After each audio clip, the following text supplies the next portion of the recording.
Untamed is going to be untamed. It's going to be a little crazy. I want to talk to my people. I want to talk to my brothers and sisters. We can have grace and humility in how we interact with other people. Oh, hot dog, look at you. And nobody talked about what's really happening. And let's have conversations about what truth is.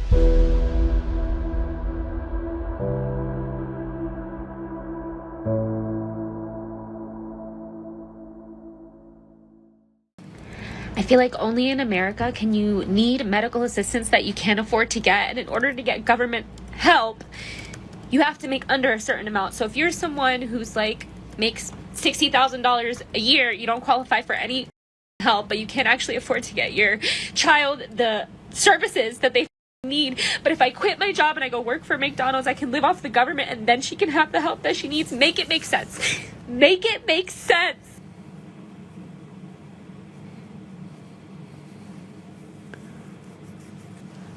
You know,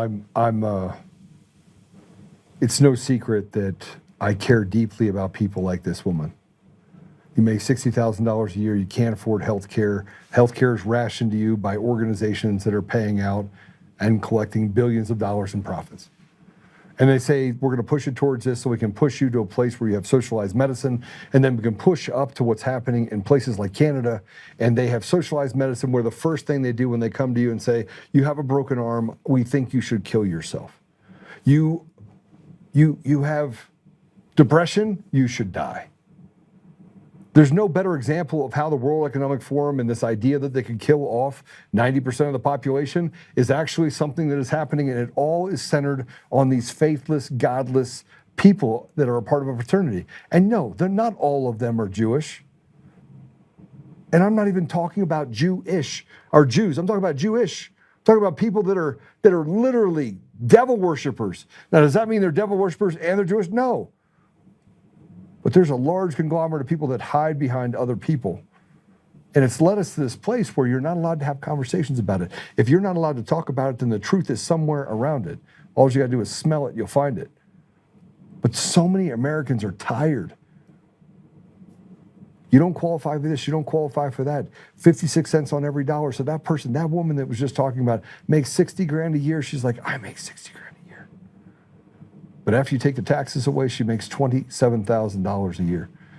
Take away health care, take away child care, take away all the other things she has. She's living well underneath the poverty index. Why? Because they don't account for all the things that they take from you, the 23 cents on every dollar that you pay in the state of Colorado specifically for property taxes, which you shouldn't have property taxes on your house. We should have a consumption-based tax across the entire country that says, listen, if you spend more, you should have to pay more in taxes. And you know, I think the tax system at 56 cents on the dollar is absurd anyway, as we're finding that a vast majority of the amount of money that goes out is fraud and grift that goes back to candidates so they can push this radical ideology right back on us. The pressure on the American people is overwhelming. The judiciary is rotted to the core. And now we're hearing about the do-nothing people in the FBI and everywhere else we go. And it doesn't matter what you say. It doesn't matter if you stand up. The more you stand up, the more you become the guy that they come after. So much more that I want to tell you about this.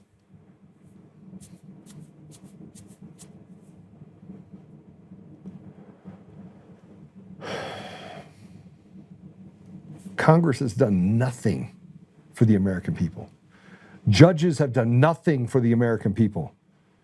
The legislatures in Colorado, California, Washington, Oregon, they sit around with these seething pieces of trash that take meat off the bone. They run nonprofits that get all the money from the tax dollars brought into them so they can go out there and they can proselytize to people about how great it is to be furries. And this was Trump speaking yesterday afternoon, and he had this to say about Medicaid and daycare and the military. Go ahead and play it. Don't send any money for daycare because the United States can't take care of daycare. That has to be up to a state. We can't take care of daycare. We're a big country. We have 50 states. We have all these other people. We're fighting wars. We can't take care of daycare. You got to let a state take care of daycare, and they should pay for it, too.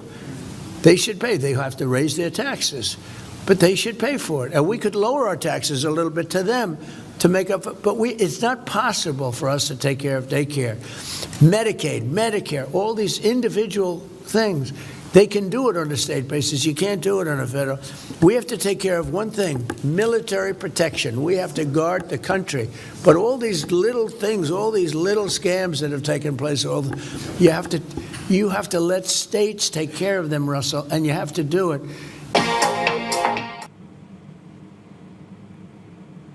Daycare, let the states take care of it? I'm sorry. This is the problem that I have with people that are in positions of power.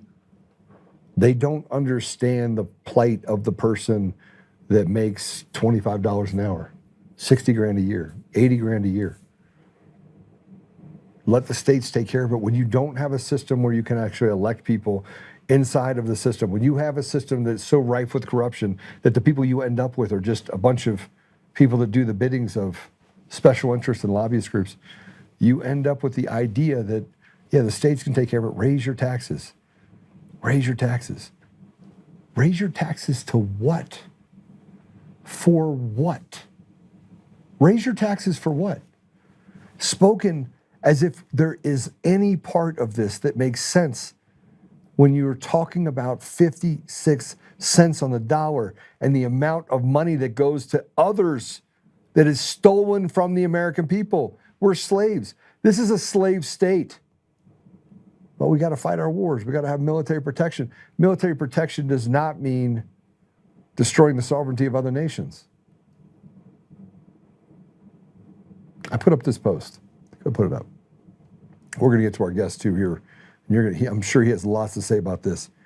These pieces of effluvium do not care about the average American family, cannot afford to eat, can't afford to drive, can't afford to pay the massive tax bills they are fed while fraud and grift by the supposed leaders stacks up. We have an illegitimate government with illegitimate judges. The FBI frames a disabled man for the pipe bombs when knowing the CIA radical leftists did it all along. And now Dan, I'm the best American in the world, Bongino says people fail polygraphs every day while calling Massey a fraud. These people are evil, soulless fools. You don't have to like me or agree with me at all. I don't care. But you're a coward.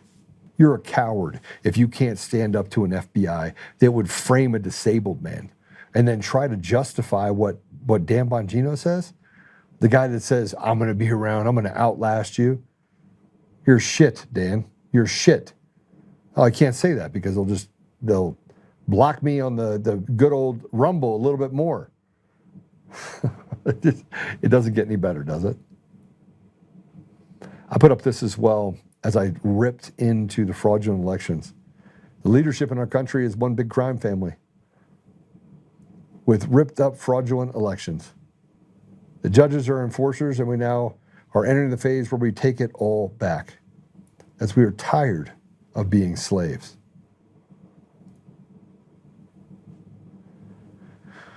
Now let's talk about this. How many cases go under appeal? How many cases don't go under appeal?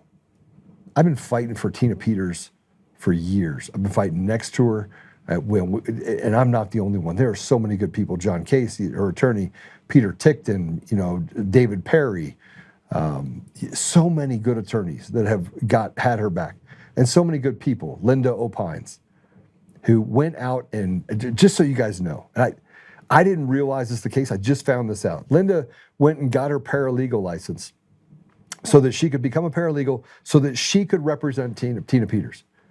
And I've gotten sideways with Linda, got pissed off at her at times, but she wakes up every day. She eats, breathes, and thinks nothing other than Tina Peters.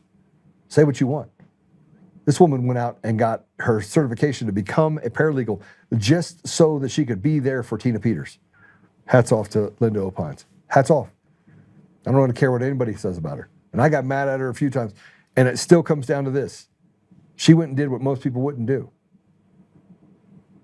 So I want you to see this. They have reversed, the Court of Appeals of Colorado has reversed the Tina Peters sentence. But the division reverses her sentence because it was based in part in improper consideration of her exercise of her right to free speech. The division remands the case to the trial court for resentencing. Now, I want to remind you that there was 2 other cases of radical leftists that were accused of the same crime, and they both got probation, no jail, and some community service. So what does resentencing look like for Atina Peters with the same charges? Are they going to put her back in jail and say 2 years and show you just how radically broken our system is and how shit and corrupt these judges are and how shit and corrupt Dan Rubenstein is and all the other people that are tied to this synagogue of Satan? And I'll say it again, synagogue of Satan, evil people that do evil things to the American people who stand up and dare give the American people some truth. Here's some truth. We got into it. Here's where it is. We'll go ahead and post this up so you can see the actual summary on this. And then we win and we get a loss at the same time with this. And we talk about this, but we have Rubenstein's email. We should put this up. This is Rubenstein's response, by the way, to the Court of Appeals ruling against them. Make it bigger, please, if you can. Members of the media, please see District Attorney Dan Rubenstein's statement below on today's Court of Appeals ruling. The decision underscores the strength and integrity of the judicial process. Bullshit. In a detailed 74-page opinion, the Court of Appeals carefully reviewed 9 separate claims of error spanning the grand jury process through trial, along with a single claim related to sentencing, and found no error in the proceedings leading to the convictions. The court concluded that the trial was fair, the defendant's rights were fully protected, and the evidence was sufficient to support the jury's verdict, which were affirmed in full. The ruling on sentencing is more limited. The appeals court did not find that the sentence was excessive or inappropriate, but instead identified a narrow issue requiring reconsideration. Unless Ms. Peters accepts that ruling and concedes the absence of any error in her conviction, the case will likely proceed to the Colorado Supreme Court, and the trial court will remain without jurisdiction during the process. Both parties have already had a full and fair opportunity to present their petitions or sentencing, and once jurisdiction returns, I anticipate the trial court will issue a new sentencing order, potentially affirming the prior sentence length, with findings consistent with the appellate court's guidance. Dan Rubenstein, you're a stupid little piece of shit, a little midget that deserves nothing, a traitor to the people. That's what you are. You're a zero. And I pray that you rot in hell. That's what I pray. That's what I pray. Now, on top of this, we got something else that came through today. Pam Bondi was removed. President Trump had this to say. Pam Bondi is a great American patriot and loyal friend who faithfully served as my attorney general over the past year. Pam did a tremendous job overseeing a massive crackdown on crime across the country, with murders plummeting to the lowest since the 1900s. We love Pam, and she will transition a much-needed, important new job on the private sector to be announced at a date in the near future. And our Deputy Attorney General and a very talented and respected legal mind, Todd Blanche, will step in to serve as Acting Attorney General. Thank you for your attention to this matter, President Donald J. Trump.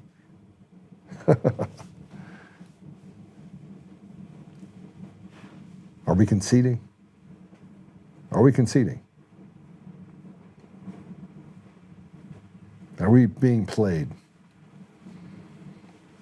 I'm going to bring in Dale Comstock. He's a Green Beret, elite security expert. He's a badass. The guy's a freaking animal. Awesome guy. And he knows all too well about being left behind. He knows all too well about being betrayed by the very people that he sat and served for decades. Dale, welcome to the show. Hey, thanks for having me, Joe. What do you make of all this? You can see that I'm pissed. Yeah. No, I hear you. You're right. So I kind of went through. I had an incident, and I finally resolved it.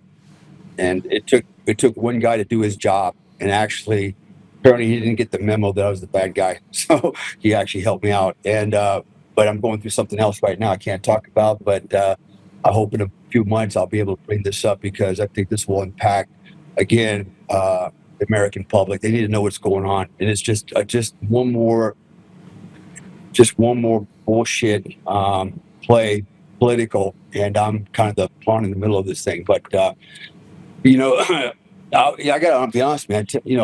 Pam Bondi, I kept asking myself, what has she done? How come people are getting arrested? Right? That just made no sense either. And I thought, well, maybe they're holding back, and then, in a pre-midterm election, they're just going to open the gates and just start dumping all this intel out there. And arresting people, but it doesn't look like it because I don't know anybody that's been arrested for any of the crap, and even the Epstein files, not that I even care about the Epstein files that much, but, you know, um, I think if there was something in the Epstein files, I think the Democrats would have already used it, but they won't because they're also, they're also in this file as well. A lot of people are going to get burned over that. So maybe it's a mutual, agreement. Hey, we won't talk about. We'll just feed the American people a bunch of junk. And but I was just taking some notes while you were talking, just to kind of remember some points. So the other thing about the taxes, that one really irritates the hell out of me. You're right. We pay a lot of taxes. We pay taxes for the money that we get. We pay taxes for the goods that we buy, and then we pay taxes on the things that we own. It just never stops, and they keep wanting more and more and more. And then they call for fair taxes, and everybody needs to be paid, a fair share. But how is everybody paying a different amount actually fair? It's not fair. If we're going to play that game, everybody pays the same amount of taxes. And but we just what pushed me over the edge was last year with Doge, when the one that really pissed me off was when I found out they spent, I think it was $50 million. It's in Africa to circumcise African men. That's our tax money, by the way. We're cutting off penises, heads for Africans. That's my tax money. I would have liked that keep that money for my own children and for our own growth. And when you squander, and I know how this works. Not all that money went to circumcision. Of course, that got laundered through people's pockets and then went to other projects, and people made bank on it. And with the lies, the scamming, I've had enough as well. My question to you and everybody out there is, okay, I think most of us had enough. What are we going to do about it? Voting doesn't work. It's not going to work. So what do we do about it as a nation? How do we get this country back? How do we snatch the power away from all these weak men in politics? And they're all weak for the most part. I know a few, and they're good men, but overall, politicians tend to be weak men that have never done anything in their life. I call them males, not even men, and for sure they're not leaders. At best, they're executive managers. But what are we going to do to rein these people in and take our country back? And that's that's a redundant question, but that's for everybody out there listening. What are we going to do? You know, and I got one more other thing to say about cowardice, because you mentioned that earlier. You know who some of those cowardly people are? Conservatives, the silent majority, the ones that go out, just vote them out. I'm not going to make no noise. You know what? How's that working for you? Because the squeaky wheel gets the grease, and you know when the liberals go screaming and hollering about all kinds of crap, they get served. They get all the stuff they want, and we just shut our mouths and just get taken to the cleaners. And I hate it because you know in a lot of ways, people are afraid to stand up and stand for themselves and stand for our country because they are cowards. They're weak. They're weak. They've been indoctrinated over the years. That the whole toxic masculinity thing, and we've been taught to we got to be more sensitive, and all the lies we've been fed has literally shaped our culture now to a point where what was once a strong nation of strong men has turned into a bunch of pansies. And I don't know how we're going to get this back. And there's so many other issues that are compounding the problem. You know, now we have AI, folks. Everybody's so focused on illegal, immigration. Criminals coming across our border, and I get it. I am too, because of basically what happened to my wife. So I'm really mad about that. But while everybody's focusing on that, nobody's focusing on what's AI doing? And how many people are getting ready to lose their jobs in the next 4 years? And what kind of shape are we going to be in then? We should be giving that just as much attention. Like, okay, if we don't rein that in, 80% of the population will be without a job. And if you think that universal income is a cool thing, it's not. I can talk at length on that one. So we have really misplaced our priorities. We're focusing in the wrong directions. But the worst part is we're allowing ourselves to be bullied by not only, you know, the left, the Marxist socialists, because let's just call them what they are, and then our own government, although they said they're here to help us, nobody's helping and nobody's coming and nobody's going to help you. I'm a great example of that. Nobody helped me, with a few exceptions. I don't want to, for their, not call them out publicly. They're good people, so but few people actually went to a long way to help me and still hit brick walls. And even though they had some power, they couldn't overcome this issue. But most people that called on senators and congressmen didn't even return my phone call. So as a patriot, my father was in the Army for 20 years. I was in the Army for 20 years. My son's been in 16 now as a Green Beret. My whole family is a military culture. And I really feel that my whole family, including myself, have been betrayed by this nation and more than half the people in it. And this is why I don't live in my country anymore. I mean, I do. I have a home of record there. I have a home there. But even now I'm speaking to you from a foreign country. I won't disclose my location because people are always looking for me to hurt me. But, and I'm actually quite happy where I'm at in this part of the world because people here just mind their business. They get along. Yeah, there's a lot of corruption here, but ultimately, at the end of the day, there's no weirdos out there with blue hair that think they're a toaster, and identify as a dog with a collar and make a weird noise and doing weird shit, and just upending the whole civilization. Americans have lost their mind, and this has been like a disease. It's spread throughout Europe. Look at Britain. I mean, they're circling toilet bowl. They're about to go under, and I don't know what to make of it all. So my question again, just is for people to think about, is what are we going to do about it? Are we just going to keep going down this road until what end? How's it going to end? And I don't think it's going to end well. Personally, I think we got about 4 years left before we're in the final throes of a nation and maybe in the final throes of a civilized world. So, well, this is where I get into the number of people, Dale, that have gone through what you've gone through, what I've gone through, what others have gone through. Tina Peters is going through, Patrick Byrne. I mean, I could go down the line. These are people that have been victimized by a system that literally has done real harm to the American spirit. It serves as an example of how they can just beat people. And I can talk about the FBI and what they did with the pipe bomber. I mean, Dale, they took a person, they took a guy that is a mentally disabled man who runs pizzas, autistic dude that frankly does not have has no wherewithal.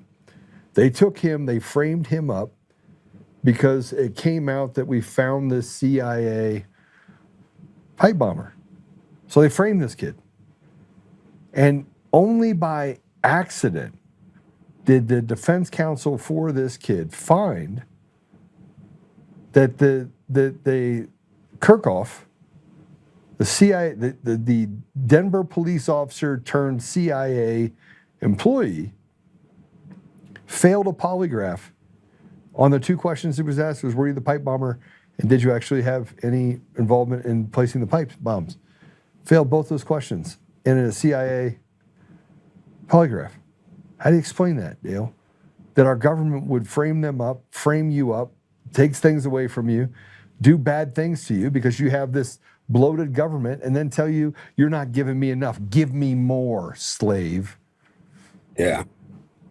For anybody out there that doubts, the effectiveness of a polygraph, they're very effective. Now, I've been through them and they're nerve-wracking and it's very hard to defeat one. They're pretty good. There's organizations out there that are antipolygraph.org, but this guy got popped on a polygraph. He's probably guilty. The way I see it. So I have a right bundle branch block. So I have an arrhythmia. So I mean, you can't. A polygraph will look like Swiss cheese because my heart literally jumps, beats, and does all sorts of weird stuff. Yeah.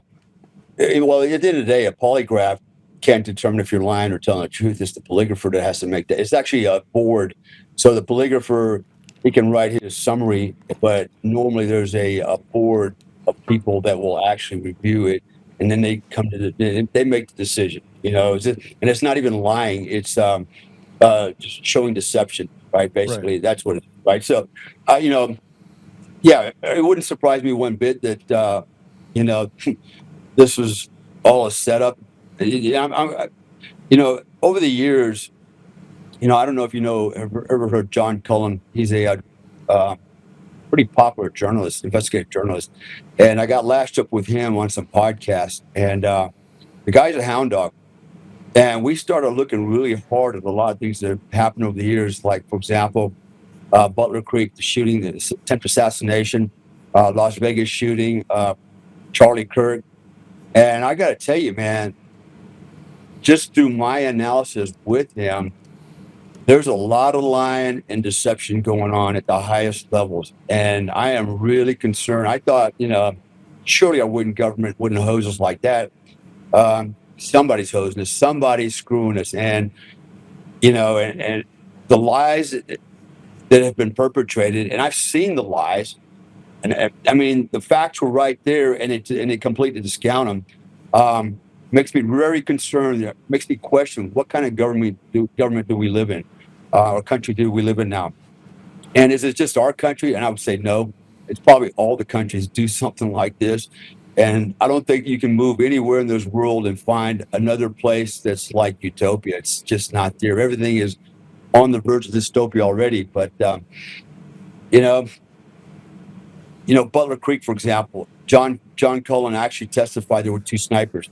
All the evidence, including the Secret Service, stood up and said, "Yeah, there were two snipers."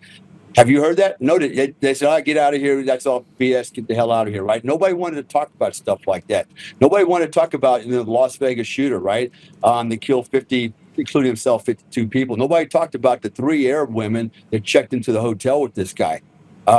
Nobody talked about the window that he supposedly shot out from wasn't broken. It wasn't broken till the next morning. There's so much, man. I mean, it's so much wrong. And all the reporting and the lies and the disinformation. I don't know what to believe in. Quite frankly, John has disappeared, by the way.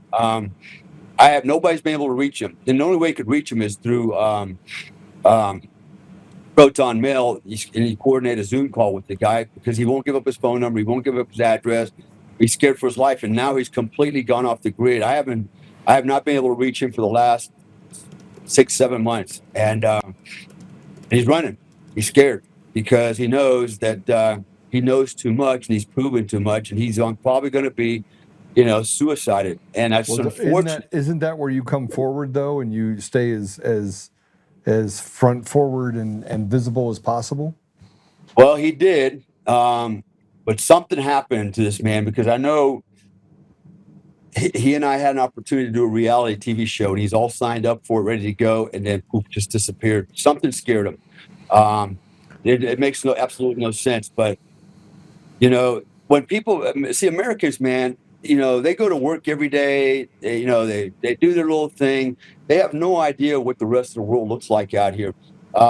When you try to tell somebody that Al Qaeda was in Panama City Beach, Florida, looking for me, they think I got penis growing out of my head, like, that's crazy, But I actually have confirmation from another Green Beret that lives in my neighborhood. Called me and said, "Dude, they're looking for you." And he actually saw it, right? In fact, there's another group that came by and tried to kidnap his wife in a van. Some Arabs that he had some issues with. This is actually going on in our country. I've got friends of mine that are literally being hound dogged by cartels because you know what the number one commodity for cartels is, right? It's not cocaine. It's not drugs. It's trafficking, human trafficking, particularly children. And my particular friend happens to be working in that space, recovering these kids. And when he recovers them, his job is to protect them and move them to safety, usually outside the country. And the stories I'm gonna have to have him on your show one day. You've got to listen. Yeah, let's do it. Yeah, you got to hear what he's got to say. It'll make you throw up. It really will. And I mean, holy cow! And Americans are complicit in this. Like American families are complicit in literally creating halfway houses for these kids before they get sold off to wherever they're going to go. And I remember I asked him one time. I said, "What's the value of a child? I mean, what are these people paying for a kid?" And he told me the children that fetch the most money are little girls, blonde hair, around the ages of 5 years old. And he said, "Those are six. That's a six-figure number right there." I mean, it's sick, right? It's a sick country we live in. And at the same time, we got people saying pedophilia is just, it's normal, it's okay. They're promoting this stuff and they're protecting these weirdos that, are changing children's sex and talking them into all this craziness. Personally, I mean, everybody's got an opinion on abortion, but, I'm still trying to get my head around how is it okay to kill millions and millions of babies every year? How is it okay for a woman to go, you know what? This my body, my choice is a bullshit propaganda slogan they started a long time ago because it works perfectly when you had women took away, women's suffrage, you let them vote, and then you say, your body, your choice, it's not your body. It's just two people's bodies, two separate DNAs. But anyway, I got to talk on hours for that one. But I just look at the whole world and the whole country right now. What used to be truth is now a lie. What was a lie is truth, and everything's backwards and forwards. It's everything. Like you said, if you speak up, you're the bad guy. You tell the truth, you're the bad guy. And I have no hope, man. I really don't. I always thought that the American resolve would overcome this, and I don't see it. And even in this administration, I was rooting for Trump. I still am. But this guy is. It doesn't seem the same, does it? Doesn't No, seem the same. he's got a lot of bad guys in his camp. There's a lot of bad guys. He's got a lot of backstabbers in his camp. How is he going to get rid of Todd Blanche? I mean, Todd Blanche is, just a part of the people that have actually stopped us from getting to the bottom of what's happened with Tina Peters. I mean, the entire thing that we deal with inside of the government is all run by shitty, trashy, evil people at every level. And we're sitting back, Dale. I know you're sitting back, chomping at the bit, thinking to yourself, man, they hide. They hide behind the police. They hide behind the ability that they can stop you by but you want to punch these people flat in the face. Tell me you don't. Yeah. No, I do. Tell me you don't want to beat the brakes off of these pieces of shit that have really hurt people in our community. I want to do more than that, honestly. But I'm going to be nice about it. We'll just say punch in the face. We'll be really nice about it. But you know what? We have a lot of red hats and black robes in our country. And these judges they're not even lawyers. I mean, look at Jackson. What? This woman can't even define a woman, and the crap that she comes up with. This person not smart enough to be a judge. Yet she's making decisions that affect our lives and our children's lives, and she'll be around for the next 30 years. No, she won't. We're gonna get rid of her. I mean, we're gonna legally we're gonna get rid of her. I have to clarify it now because I just talked about punching people in the face, and I shouldn't have to do that. But I got to play this for you because this douche canoe. I don't even know what else to call her. She is. Oh my gosh. Take a deep breath, Joe. You're gonna hurt someone if you don't. Here, I just put it in there. Boonjani, can't tell you what a woman is, Brown. This retard of all retards. She's like massive retard. She's one of the dumbest human beings known to man. She was talking yesterday about her case for birthright citizenship. Yeah, Japanese wallet. I'm not. This is unbelievable. For those of you that don't know, Kamikaze Jackson, right? Do you guys have it yet? This will take the cake, but she talks about the fact that if you steal a wallet in Japan, that you're now a Japanese citizen, and that's your allegiance. So if you're there, you have an allegiance. I mean, just think about how dumb you would have to be, Dale. Let me just think of how stupid of a person you would have to be for that to be your argument. There's high school debate. Go ahead. Sorry. Go ahead. I know, and it's like, she must have stayed up all night trying to think of that analogy because it's like, where are we going with this one? You lose a wallet in Japan, and then the police. You can call the police, and they'll go get your wallet back, and then and they'll punish the person that took the wallet. And how does that relate to people coming in our country and having babies here, anchor babies, and making a business out of running an anchor baby service? How do you equivocate that? But she tried, and she just made herself look even stupider, right? So again, this is really scary because this is our judicial system. These are the people who are going to judge you, and potentially could judge you if you find yourself, in a situation where, I could be in that situation. And these are the people that are going to make decisions about your freedom and your children's freedom and important matters to all of us in our society. And when they do something like wallets and Japanese, how did you come up with all that? What? It's like, wait, that's a Kamala Harris move right there. Okay, we got what? Okay, let's go ahead and play it. I want to play this so everybody understands what we're talking about. I was thinking about this, and I think there are various sources that say this, that you obviously have permanent allegiance based on being born in whatever country you're from. That's what everybody recognizes. But you also have local allegiance when you are on the soil of this other sovereign. And I was thinking, I, a U.S. citizen, am visiting Japan. And what it means is that, if I steal someone's wallet in Japan, the Japanese authorities can arrest me and prosecute me. It's allegiance, meaning can they control you as a matter of law. I can also rely on them if my wallet is stolen to, under Japanese law, go and prosecute the person who has stolen it. So there's this relationship based on, even though I'm a temporary traveler, I'm just on vacation in Japan, I'm still locally owing allegiance in that. Yeah, how do you justify allegiance? There's a difference between allegiance and respecting somebody's cultures and laws. Well, you don't have a choice. You could be arrested in any country if you don't respect their laws. Yeah. Right? Yeah. You Right. signed that when you came across the border and you handed them your passport. You it's a contract. You're saying, look, I'm coming into your country, you're gonna let me in. And the trade-off is don't break our laws or you're going to jail. Right? It's really simple. But what she's saying is that when you come across the border and you walk in, you're saying, I pledge allegiance to the Japanese flag of the Japanese place, not in America. Absolutely. She's retarded. She's just a retard. Yeah. Right? And people applauded her for that. Yeah, that's so smart of you. Man, I got toasters smarter than her. Jesus Christ. All right, let's talk through that specifically. Let's talk through a part of what you're talking about here. Super important that we look at this from the perspective of the why, in my opinion, like the why. The entire country is in turmoil. The judiciary is largely rotted. These are evil, evil people. I mean, you're talking about the most evil people out there are judges. Sorry, if you're a good judge, stand up and talk about the bad judges. Look at stuff.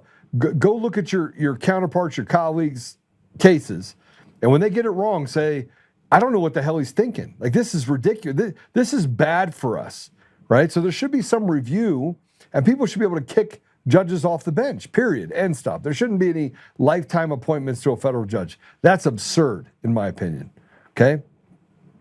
But we have so much rot, Dale, everywhere. It's like rot. What's the outcome? Where are we headed towards? Because I can tell you what it feels like to me, and you're not going to like it, what I think. And the more and more they do these things to hurt average everyday Americans, the more people are going to be like, well, they're going to get a case of what you and I both know is the most dangerous thing for a competent man, and that is a case of the f***its. Yeah. Well, look Right? at history. Every time this has happened, what was the end state? What finally happened? There was a collapse, and it ended up with a lot of people getting killed. And to your point, we're living in an age where we have more advanced weapons at home, and thank God we have the Second Amendment. We got a lot of guns, and that's why they're trying so hard to take them from us, because that's the one equalizer. And I don't want to sound like a revolutionary, because to your point, they'll come knocking on my door and accuse me of being a terrorist, and they'll spin it. But we all know the real truth. The real truth is, and I've said it before, I said it on Alex Jones' show, I wasn't calling for a revolution, but basically I was putting it out there. I was like, you know what, and I'll say it again on this show. Not every man's a soldier. Not every man wants to be a soldier, but every man needs to be a warrior. You need to be ready to prepare to protect your family, your friends, your neighbors, your homeland, and from the enemy within. The oath that I signed when I joined the military It didn't say just from foreign enemies. It also said domestic enemies. Be prepared to defend for that. And and I remember Alan West one time told me, he said, and there's no statute of limitations on an oath. It's for life. And I do believe that, because I have children in my country. I have family in my country, in our country, and I will come back and fight for it. And I won't be nice about it. If we're gonna do this, let's do this and go all the way, and do a complete reset. That's the way I see it.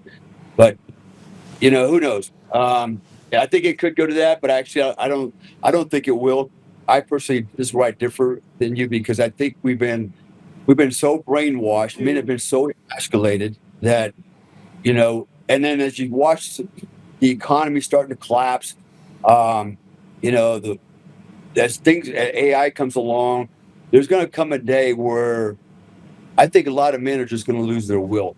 And it's going to be up to the men, not the women. It's going to be up to the men. The women are going to get us in trouble. They already have. But it's going to be the men that have to fight. Going to have to fight our way back out of it. And I think most men don't have the will anymore. That's my opinion. Look, Yeah. Dale, let me just tell you something about men that lose their will. Losing your will to live causes one of two things to happen: fight or flight. Yeah. Most men will choose fight. I hope you're right. Most men will choose death over dishonor. They're not going to tuck tail. They may be up to the effeminate, right? Up to the effeminate. The effeminate, those guys are just weaker than rainwater anyway. But up to that point of the effeminate, most men will choose death. I hope you're right. Fight because they'll choose death. I hope you're right. But I think as time goes along, you can see how this has happened with first, second, third wave feminism. And they've slowly been chipping away at masculinity. And I think if we go on with time, we're gonna have less and less men. We're gonna have males, but we're not gonna have men willing to fight. And that's what I believe. I'm I don't know, maybe I'm being a little pessimistic, but my optimism's kind of gone. I've watched what happens in our society. We're watching other men beating up other men's wives in front of them. They're not even lifting a finger anymore. And then when they do, they're the ones that go to jail and get in trouble.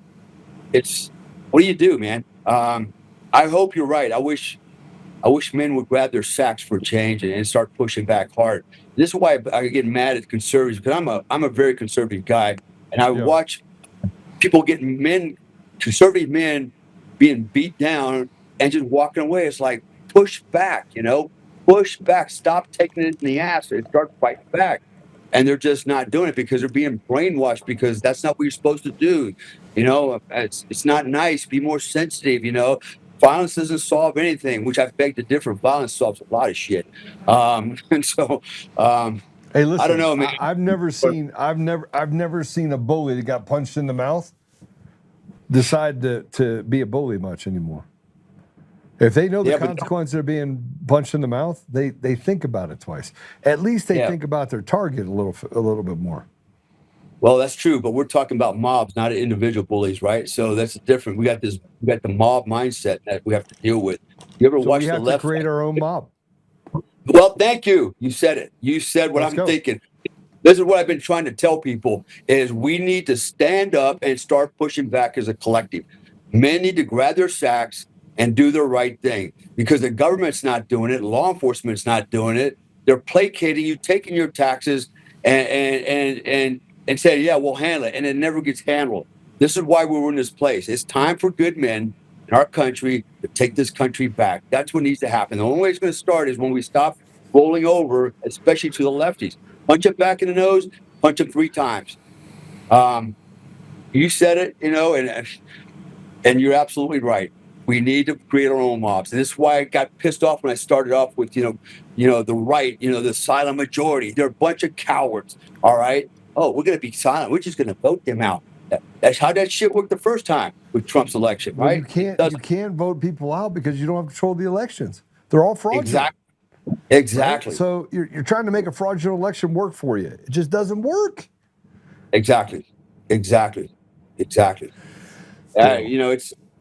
seems like doom and gloom, and it's not just the politics. It's not, all the social stuff. There's so much more that's going to compound the problem. I mentioned earlier in the beginning, AI. Imagine a world soon. There's all kinds of predictions out there, but let's just say 6 years from now, 80% of the population in America, probably the world, no longer has employment because they've been replaced by AI. Now, look what happened during COVID. When COVID happened, everybody lost their job.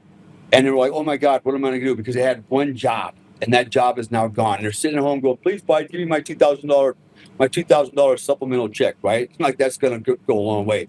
That was all bullshit. That was just to placate everybody again. But imagine a society where, okay, AI has replaced most people. We got to come up with some way to, keep placating everybody. Just give them a universal income. Now, do you think the elites are going to get that income? They're not giving up their money. They're not going to give up all Right. their. No, they're not going to bring up anything. No, they're going to go down. The minions are going to get, the 15-minute cities. You're going to get a monthly digital allowance. It's going to be like everybody else. Now, there's a question I had. I was on Danny Jones' podcast one time. He asked me about it, and he thought, it might not be a bad idea. And here's my response to that. How many times can you go to the beach in a week? How many videos can you play?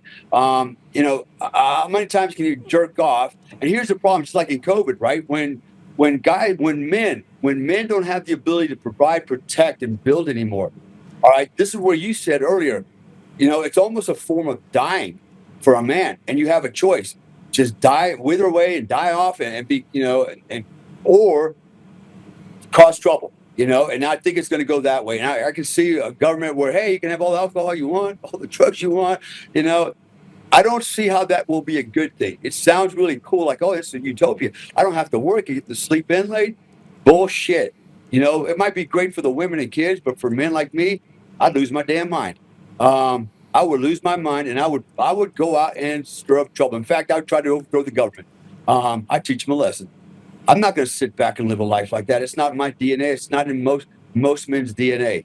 We're built differently, so imagine that future, which is right around the corner. I mean, you hear Elon Musk talk about all the time. We need to come up with universal income. We need to put originally he said we need to put guardrails on this. But when the Chinese took off with AI, they're like, screw it, screw the guardrails, just go for broke, because they're not going to play by the rules. So why should we? Even Trump said that. He said, ramp it up. Got to get ahead of them. The future looks really bleak. AI AI is going to be great. No, it's not. It's going to be great for the elite. They're great for the techs, those people. But for the minions, for the other 7.5 billion of us that don't have that kind of money and that kind of power, yeah, it's going to be a bad thing. And you're probably going to want to kill yourself. They don't even need to kill you. You do it yourself, because you'll go through your ever-loving mind. Think about COVID, man. How many people were locked in their homes, abusing their children and their wives, and all the crap that was going on, the alcoholism and the drug addictions, just from sitting in your house in COVID, because you didn't have a job anymore. Now think bigger picture. You're never going to have a job again unless you're in the AI field. Yeah, it's scary times are ahead, and I think most people are just not thinking long term, but they should. It's not just now; it's long term. And who's at the controls? It's the government.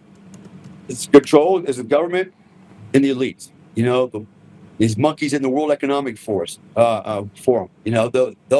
Those monkeys, man, those controllers. They need to be dealt with harshly. They need to be reminded that no matter how much money and power you have, you don't outnumber the minions. And there's always a way for them to rise up and take you away, take you out. And just need to look at history. You're right. When men have had enough, very good chance they're gonna fight back, and then it's gonna be terrible things are gonna happen. No, I don't disagree with you at all. And I think that we're finally getting to that place where people are starting to realize that we have a system that is off the rails and has betrayed them. I mean, we're in a place of bondage right now, and only people like me. Look, I'm the type of guy where I just don't care. I don't care. I mean, people are like, oh, we're gonna come for you. Okay, come for me. Come for me. You have my address. But make peace with God, because I got a bag in the garage that you're gonna go in when I'm done. Right. So I mean, but the fact that I have to even say that that I have to put up with 6 years of people coming to my home doing harm, attacking my family, doing all the things that they've done. Dale, I think that I have been incredibly restrained, because any man that what happens if somebody attacks your wife and kids? They'll never survive it. And they won't survive. Maybe the family won't either. I tell you what, I'm a mean, vengeful son of a bitch, man. You hurt me, I'm gonna hurt you 10x. That's just how it works. You know, that's just how I've always been that way. I tell my kids, you get in a fight, you can hit you one time, you hit him 3 times. You hit your kid, you hit him 3 more times. It's always 3 for 1. You always overpower this guy. You beat him into oblivion, and don't even try to pick him up and pat him off and shake his hand. And people say that we're barbaric while I know, still right? supporting Israel going in and blowing people up. Sorry, I don't support it. I don't support it. I don't want to play any proxy wars. I want it to be America first. And we're not America first, we're America last. Like, the people here there's a replacement theology that is happening in our country. And some people don't like the fact that I use the word theology, but it is a religion to replace people, to replace us with people who and have them come in and change everything and run for office and take over the ethos of our country. You see these judges whose names are alphabet. And I'm not saying that you can't have those people here. I'm not saying you can't have them here, but you have to assimilate to the ethos of our nation, right? And what we stand for. You don't get to come in here and put your radical retardation like Boonjani Brown or whatever her name is, right? Mayor of New York. Yep. or that freak, right? Yeah, and it's a cancer, and it's just metastasizing very slowly. They're patient but deliberate, and they're moving. They're cloaking themselves, but they're all full of shit. Most people, unfortunately, all you got to do is go on LinkedIn for a minute and look at all these people that have all these advanced degrees. And I'll quote Elon Musk here. He said, "You can buy an education, but you can't buy intelligence." No, and most of just like this, John, what I can't even say her name, right? Freaking judge. I did. But anyways, even a person like that. Booga. Yeah, a person with an advanced degree, but is dumber than a damn rock, and has zero effective intelligence, right? Yeah. And you see these people that are highly educated, but they're actually very linear. They're very smart in their field, but outside of common sense, they have zero. I mean, when you have people that are supposedly very smart, that cannot define a woman, and thinks it's okay that men can have babies and you can be gender fluid, that's a certain kind of sickness, man. And it is some type of psychopathy, and it's brainwashing. Hell, Hitler knew how to do it. He did it. He convinced all the Germans that we need to kill the Jews because, for whatever, they're just bad. And so, okay, let's kill them, right? So, I mean, the human condition, we're very vulnerable. We're very vulnerable to information, and part of the problem is people are very. There's a term called hedonistic utilitarianism, couched by a guy named Jeremy Bentham, philosopher in the mid 1700s, and essentially what he was saying was, as it relates to the human condition, we're basically lazy. We want to do the painless, easy things and not do the hard work to reach success. Then we get mad because we don't have nothing. We didn't succeed in life. We look at the people that did, and somehow we think that they got an advantage. But their only advantage was they worked harder than you, right? They earned their way. And people like that it's a very small percentage of our population. Most people fall in the hedonistic utilitarianism category. They're, effectively, they want it hot now, they want it easy, and it's everybody else's fault because I didn't perform. Because I'm a dumbass, I'm lazy, and I didn't get something done. It wasn't my fault. It was their fault, right? That's the mindset that's America. And it's promoted and it's supported, and this victimhood it's permeated our society. It's easier to be a victim than actually be, someone that's actually earned their merits, and through meritocracy actually becomes a real judge, and earns the things they have in this country. That's all gone out the window. And guys that work the hardest, people that work the hardest in the country carry the biggest tax load. We carry the biggest tax load. We suffer the most on behalf of these other weak ass people, and I'm going to call it like it is, and you can't say, well, everybody has an opportunity, to succeed in America, and then, not everybody's so successful, and, well, do we all have an opportunity, or do we not have an opportunity, right? So My family's nobody in my family on either side had a college education, zero. Hell, my dad had 11th grade education. My mom had a 9th grade education. But there are opportunities in our country to advance. I got a PhD. Now we have college degrees. My kids have college degrees because why? We did the work. We did the work. We didn't go down the lazy route of hedonistic utilitarianism. We did the work, and it's a cultural thing to some degree, but really it comes back to your families and your parenting and values that are passed on from generation to generation. But all those values keep getting attacked by the left, right? For example, if you try to be a man, a provider, protector, and builder, it's toxic. And then guys go, I don't want to be toxic, so they water it down. They turn into basically, a eunuch. They let themselves be emasculated and castrated by their wives and by society, and they become no longer performative. They just go along with the flow. With this has been a system that's been in place for a long time. This is not something that happened in the last 4 years or 8 years. This is something that's been underway probably for the last 100 years, maybe even more, going all the way back to John D. Rockefeller. They have set us deliberately up for failure over these years, and they've been patient. And here we are. I think we're right at we're at terminal velocity now. And I think we're going to hit the ground. We're going to get ground rush here in a minute. Hit the ground freaking at full tilt, and I think it's all over. How it's going to end, I'm not sure, but I got a feeling our society the world will never be the same in about 4 to 6 years. It will be nothing like we will recognize. There will be a lot of dead people. Well, I hope not. And I hope that's I not think the there will. case. You know what? Yeah, we can hope. But look, they tried to kill us already with the pandemic, the scandemic, the COVID vaccines. They're still killing how many millions of people, right? You can't say, oh, there was really a virus. And maybe there was a virus, but, I did the math on it. And I'm not the smartest guy on the planet. The survival rate for COVID was 99.9976%, right? So you had a better chance of dying from common cold than you did from COVID. But they spun that up. They took your money. They locked you down. You lost your job. They scared the hell out of everybody, pitted everybody against each other. That was a test run for what's coming. And it worked. 80% of the world's population fell for the scam. And I got friends now that fell for it and go, man, do I ever regret I ever did that? I took those damn vaccines, and they're shitting in their pants every day, wondering when they're going to start with their turbo cancer or their freaking heart attacks and everything else that comes along with this. I dare call it a vaccine, right? Which is called a chemical injection. It's insane, man. It's insane. And we allowed it. We allowed it. That's the biggest thing is we allowed it. Dale, I gotta do a whole rundown now. Look, I could talk to you for like 12 hours. I could listen to you. I'm sitting here sending text messages, but they're like, look, Dale's on a. We got to meet, by the way.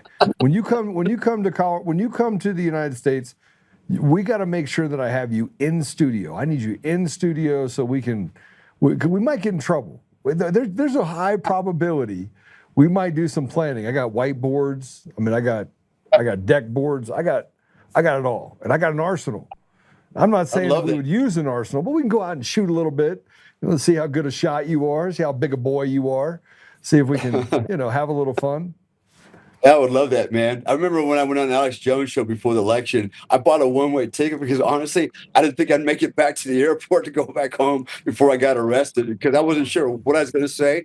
Luckily, none of that happened, but I'm a troublemaker, but only because I'm not afraid to tell the truth, and I'm not going to shut my mouth to placate everybody else and and protect their little feelings. I'm going to call it the way I see it. You may not like it, but that doesn't mean I'm wrong. And that's what you see is what you get. And I'm old enough, I know I'm older than you, but I don't care either. I don't give a shit.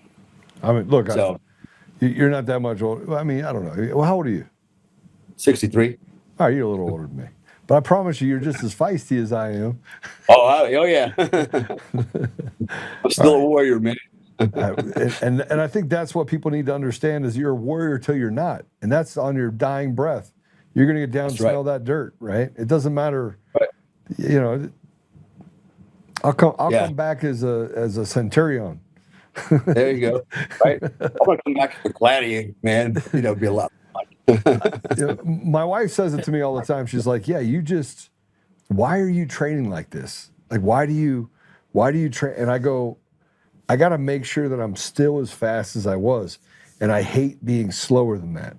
So I put myself in positions where I'm like, okay, am I still as fast as I was? And I don't think I'm just as fast because the next day I feel it. But in the moment, I'm still fast, but I feel it the next day. Right?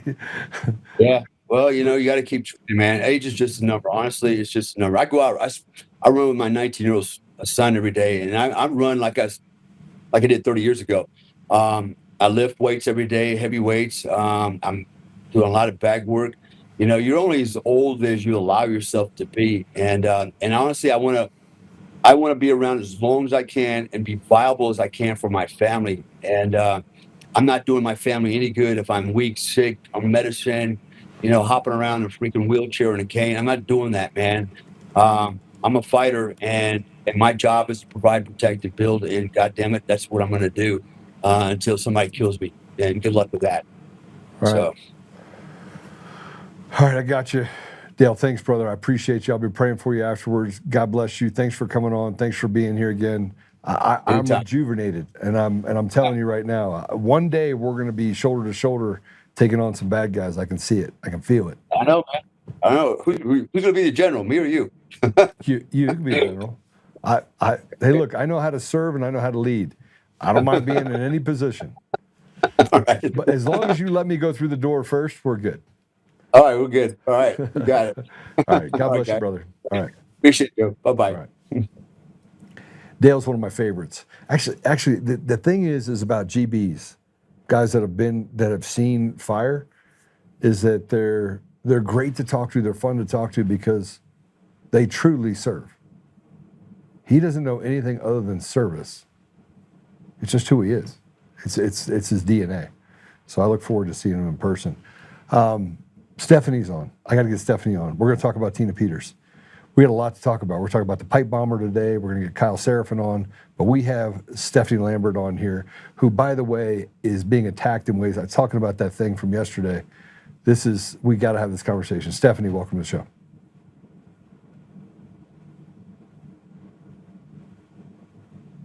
Stephanie, turn your video on. Stephanie. Yeah, we'll take a quick break and we're going to get Stephanie on. I'm going to play some stuff for you that is going to blow your mind. Here are some audio tapes about jurors that were interviewed. These are jurors that were interviewed in the Tina Peters case.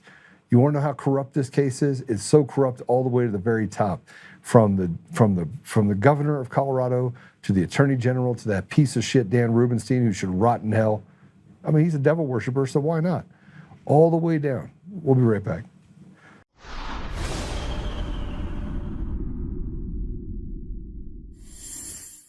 Hi, I'm Joe, Supreme Leader of DCF Guns. What is DCF Guns, you ask? We're the best damn gun store and range in the universe. Do we have guns? We have all the guns. We got small guns. We got big guns. We even have beastly guns. We offer all types of training, and we have 5 ranges across our 3 locations. I'm a good shot. And of course, we have all types of ammo. We even have flamethrowers. Woo! We offer incredible membership opportunities, and members save even more on guns, ammo, and accessories. Come join the DCF family today, where we keep the range hot and the deals hotter.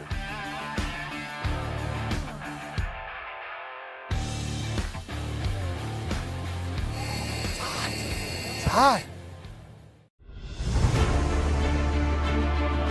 In every thread, in every stitch, Honor-Bound USA weaves the fabric of the American spirit. It's not just apparel, it's a testament to God, family, and country. At Honor-Bound USA, we're a family of patriots who put our faith, family, and America first. When you visit our website, you'll find a line of products that embody our commitment to pray, stand, speak, and act. As the official site for the Untamed podcast, all of our products proclaim speaking the truth with courage. We also have the powerful documentary from Professor David Clements, Let My People Go. Identify yourself as one of the few who are willing to stand for what they believe in. Join the Honor-Bound USA family today. Wear it as a badge of honor, commitment to the values that shape us, and a pledge to the bright future we will build together. Because when you're honor-bound, You're not just wearing a brand, you're embodying a lifestyle.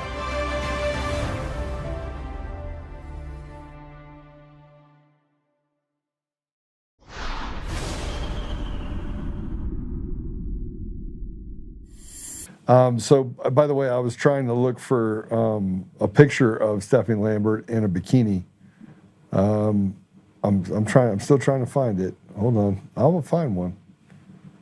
I got one. We gotta find it. Stephanie, welcome to the show. Hey, Joe, thanks for having me on. I know you can't be on a video because you got your kids out there and you guys are running around. So I was trying to find a picture. Find me a picture of Stephanie in a bikini, and make sure it's not fake news. Just AI it. You're too funny. But But I don't know that we should be laughing, Joe. This is a really, really terrible day for Tina here. No, it's a good day and a terrible day all at the same time because it's forcing the hand of President Trump to do something, right? Let's be honest. This is a good day because it's defining. Pam Bondi's out, Todd Blanche is in. Now he's got to make a decision on whether or not Todd Blanche is going to do the right thing. He's been the obstructionist up to this point. So now we have a target. There's nobody else other than Todd Blanche that it can be that is stopping them from going in and snatching Tina Peters up. Would you agree? There's a lot of information behind all of that where little birdies tell me things at times. But I think what part did I say is wrong? Well, I don't know that you're wrong. I think that they've allowed a process to play out, and that's what I want to talk about. The court's opinion and order today. The most offensive part is everybody's entitled to a trial with a jury by their peers, but it has to be a fair trial under the Constitution, not just any trial, right? With they can't swear under oath that they hate the defendant and they're going to find them guilty no matter what the evidence says, right? They have a constitutional right to a fair and impartial jury. And here we had juror misconduct, and that needed to be investigated. There was a motion filed right after the trial where an investigator who's a former FBI agent went out and interviewed the jurors. And there are recordings, and I think you're going to play, but not the video. You're just going to play audio, right? And not identify the juror. We don't want to do that. But I want you to play the audio of this juror who thought that she was being targeted during Tina's trial, never disclosed it to our knowledge, to anyone, not the bailiffs, not the judge, thought she was being targeted as a result of being a juror on Tina's trial, thought that it was Tina, that was involved in targeting her, had this bias and sat there the entire trial, deliberated, and found Tina guilty and never mentioned to the court that she had this bias, and she thought that Tina had targeted her by apparently her business phone wires were cut. So she had some type of harm done to her business that's close to the courthouse. Tina had nothing to do with this. And the woman says this on the recording, right? She says, we later found out it had nothing to do with that, but she thought it did, and she never disclosed it. And she likely, what do you think the odds are that she sat there during the trial thinking that she had been targeted and said nothing to the other jurors during lunch? Quite. Well, we have an audio. We're not going to play the video. Can you put something up that shows that we're talking to Stephanie Lambert, please? Because it just shows me having this conversation in my ear with her, with the people. So, that's not in a bikini. But put me up with her. You can't just have just Stephanie there. What's happening here? Damon, come on, you're killing me. She looks so serious in that photo. I mean, that's... I'm sorry, that made my day. All right, that'll work. Right.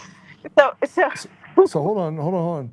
We have a recording of the investigator. We're not going to put the person's face up, but this is a couple minutes of an investigator, and I think that it's important for us to play this because, we have a couple of them, but we'll play this first one. This is a juror not happy. Go ahead and play it. Just audio, but Stephanie next one. And I'm with the third-party firm, and just going around talking to jurors about their experience as a juror. I don't know if you do want to talk to me. Not really. Okay. No, I'm good. Nope, no worries at all. Yeah, no, that was enough fun for me. You've, I didn't volunteer for it, and I had to go through it anyway. you're tapping it. How long was the trial? Like 10 days. Yeah, enough. It was enough. Oh my God. Yeah, I'd like to not think about it. My phone lines were cut at work. I have all kinds of bullshit that went on while I was in the trial, so I'm good. Because you're a business owner too, I'm right? a business owner. I was 5 minutes from there, and I had my phone line cut first Friday. Oh, no kidding. Yeah, it just ended up being some random vagrant out fucking around, but it was enough to make me wonder for a week and a half if I was being targeted. So it was just random bullshit that happened at the same time, but it was enough to make me go, I don't want nothing to do with it, especially with who it was. Yeah. Joe, can I jump in here?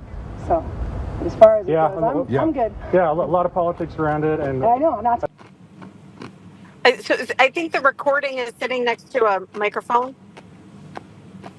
I'm getting a ton of feedback. Oh, you are? All right, keep playing it, guys.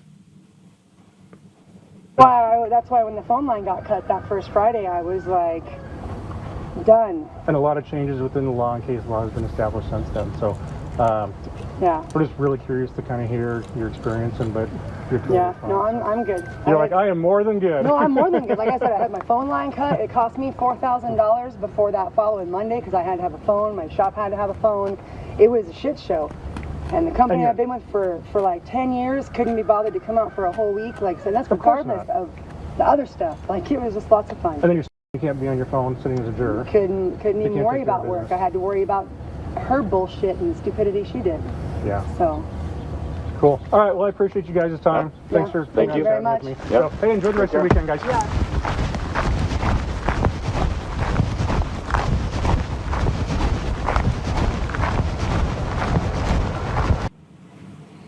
Stephanie, you there? I am. I think we need to go back and go over that. I had a lot of feedback, and then it was clear. But what so the investigator approached her, and he asked her if she wanted to participate in an interview, and she said no. But then she proceeded to complain, right? And she went on complaining, and in her complaining, she made it really clear that she thought she was being targeted and gave details about the phone wires and that she thought it was Tina. But it wasn't Tina. Of course not. And no one associated with Tina, and the police told her that. But the key is she never told that to the court timely. And when we filed a motion, what Judge Beret could have done is called that juror in at a minimum. That juror, probably the whole panel would have been more appropriate, and swore them under oath and investigated the bias that took place during the trial, while the trial was going on. The whole time when you're sitting there listening to the witnesses testify, this juror thought that Tina was interfering with her business. That's bias. And she didn't disclose it. So there's United States Supreme Court precedent that addresses this very issue, that you can't have a biased juror. And the Court of Appeals in Colorado just didn't even really consider it. They just said, "Oh, that juror bias, that doesn't seem to fit. We don't see an exception here to the rule." And they made a big mistake in doing that. The U.S. Supreme Court has already ruled on this. You can't have a biased juror. So if you could play that clip again, starting at the point where she starts describing the phone wires and what she was thinking during the trial. I'd like to hear that again. I haven't heard this in a while. All right, let's play. Can we play it, guys? Just play the whole thing. It's only 2 minutes. Oh, my name's James, and I'm with the third-party firm, and just going around talking to jurors about their experience as a juror. I don't know if you want to talk to me. Not really. Okay. No, I'm good. Nope, no worries at all. Yeah. No, that was enough fun for me. You've, I didn't volunteer for it, and I had to go through it anyway. you're tapping it. How long was the trial? Like 10 days. Yeah, enough. It was enough. Oh my gosh. Yeah, I'd like to not think about it. My phone lines were cut at work. I have all kinds of bullshit that went on while I was in the trial, so I'm good. Because you're a business owner too, I'm right? a business owner. I was 5 minutes from there, and I had my phone line cut first Friday. Oh, no kidding. Yeah, it just ended up being some random vagrant out around, but it was enough to make me wonder for a week and a half if I was being targeted. So it was just random bullshit that happened at the same time, but it was enough to make me go, I don't want nothing to do with it, especially with who it was. Yeah. It made me very concerned. So as far as it Yeah, goes, I'm good. Yeah, a lot of politics around it, and I know, and that's why when the phone line got cut that first Friday, I was like, done. And a lot of changes within the law and case law has been established since then. So, yeah, we're just really curious to kind of hear your experience, but yeah, no, I'm good. You're like, I am more than good. No, I'm more than good. Like I said, I had my phone line cut. It cost me $4,000 before that following Monday because I had to have a phone. My shop had to have a phone. It was a shit show. And the company I've been with for like 10 years couldn't be bothered to come out for a whole week. Like, so that's regardless of the other stuff. Like, it was just lots of fun. And then you're stuck and you can't be on your phone sitting as a juror. Couldn't even worry about work. I had to worry about her bullshit and the stupidity she did. Yeah. So. Cool. All right. Well, I appreciate you guys' time. Yeah. Thanks for Thank you very much. Me. So, hey, enjoy the rest of your weekend, guys. Yeah.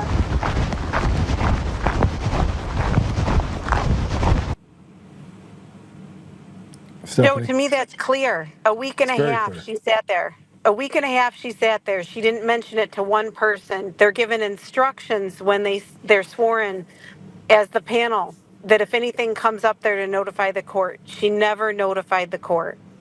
The judge would have brought the attorneys in and we would have voir dired her and questioned her, and the court would have had to find that she was still fit to serve with this impression that she had.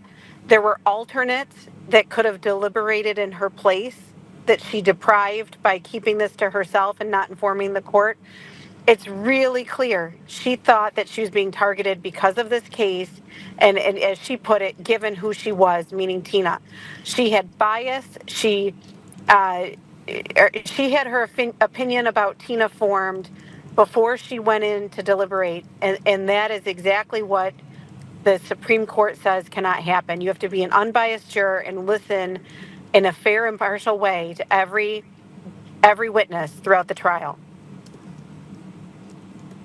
All right. Well, we have one more from another juror as well. This juror was asked if there was a requirement to maintain voting records, would that have made a difference in Tina's outcome? This is another piece of that. Stephanie, go ahead and play this. Correct.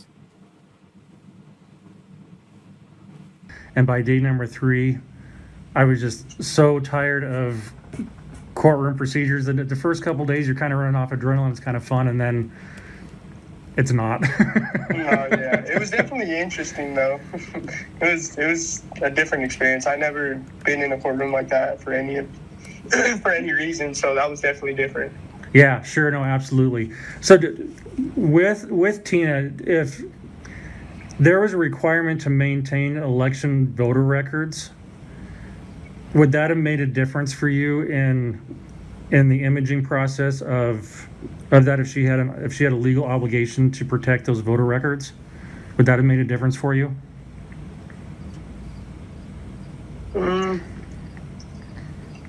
Yeah, for sure. Okay, so yeah, pre-imaging and then after imaging when they had their update, then obviously everything was wiped clean. Yeah. You think that would have made a difference for you? Yeah, definitely. At least for that particular charge.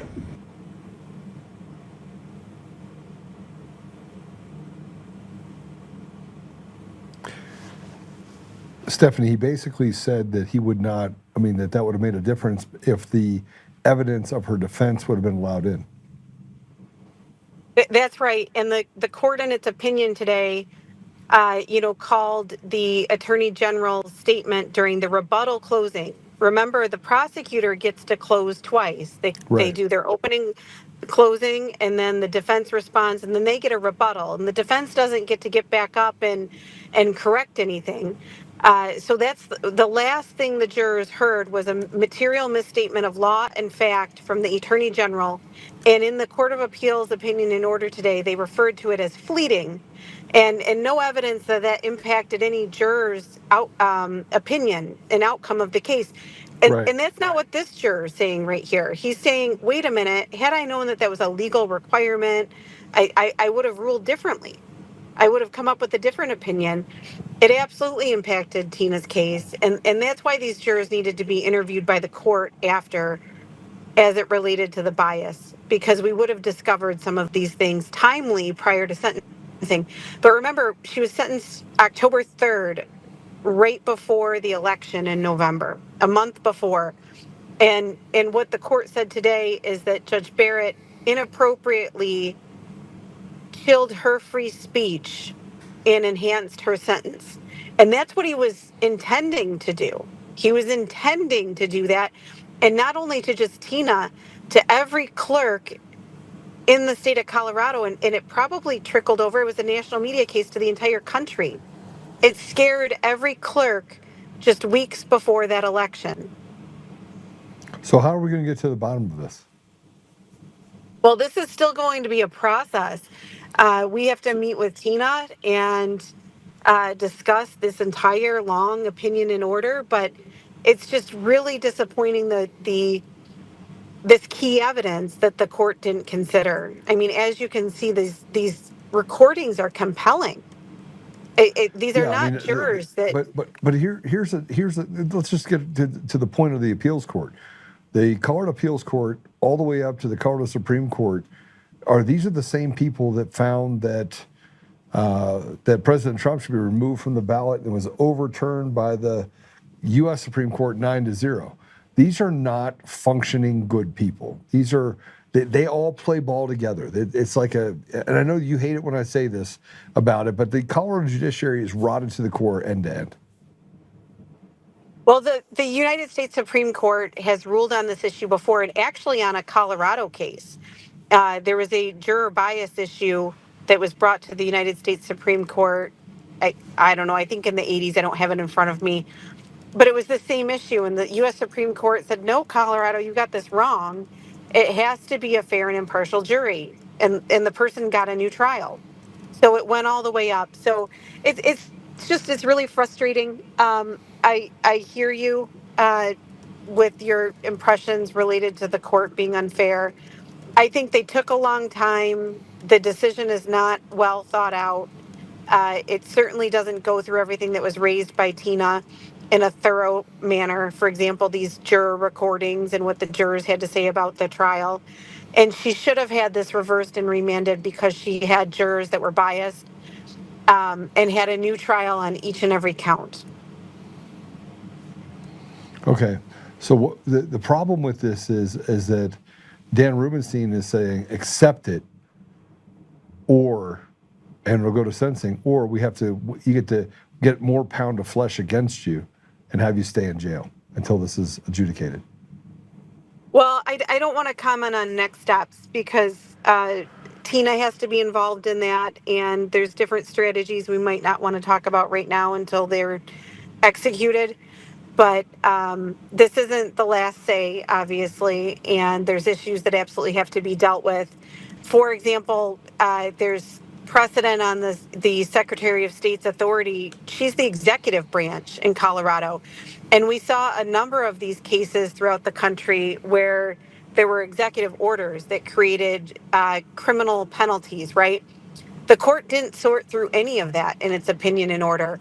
Remember, the question to Tina as to who's going to be in your office was not a statute, and it was not a promulgated rule under the Administrative Procedures Act. It was just asked in light of COVID. That's not a rule, that's not a law.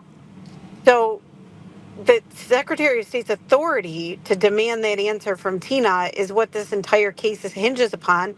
And the state's own witness said it's not a rule, it's not a law. So the court didn't sort through that either. There's a number of issues that absolutely have to be addressed, but I can't give you at this point the exact plan. But it's just a really, really disappointing ruling today. So the ruling is disappointing, but it gives us some hope. But the part of the ruling where it reinforced the convictions, even the conviction that was written as a felony, or written as a misdemeanor, but processed as a felony, even that stood?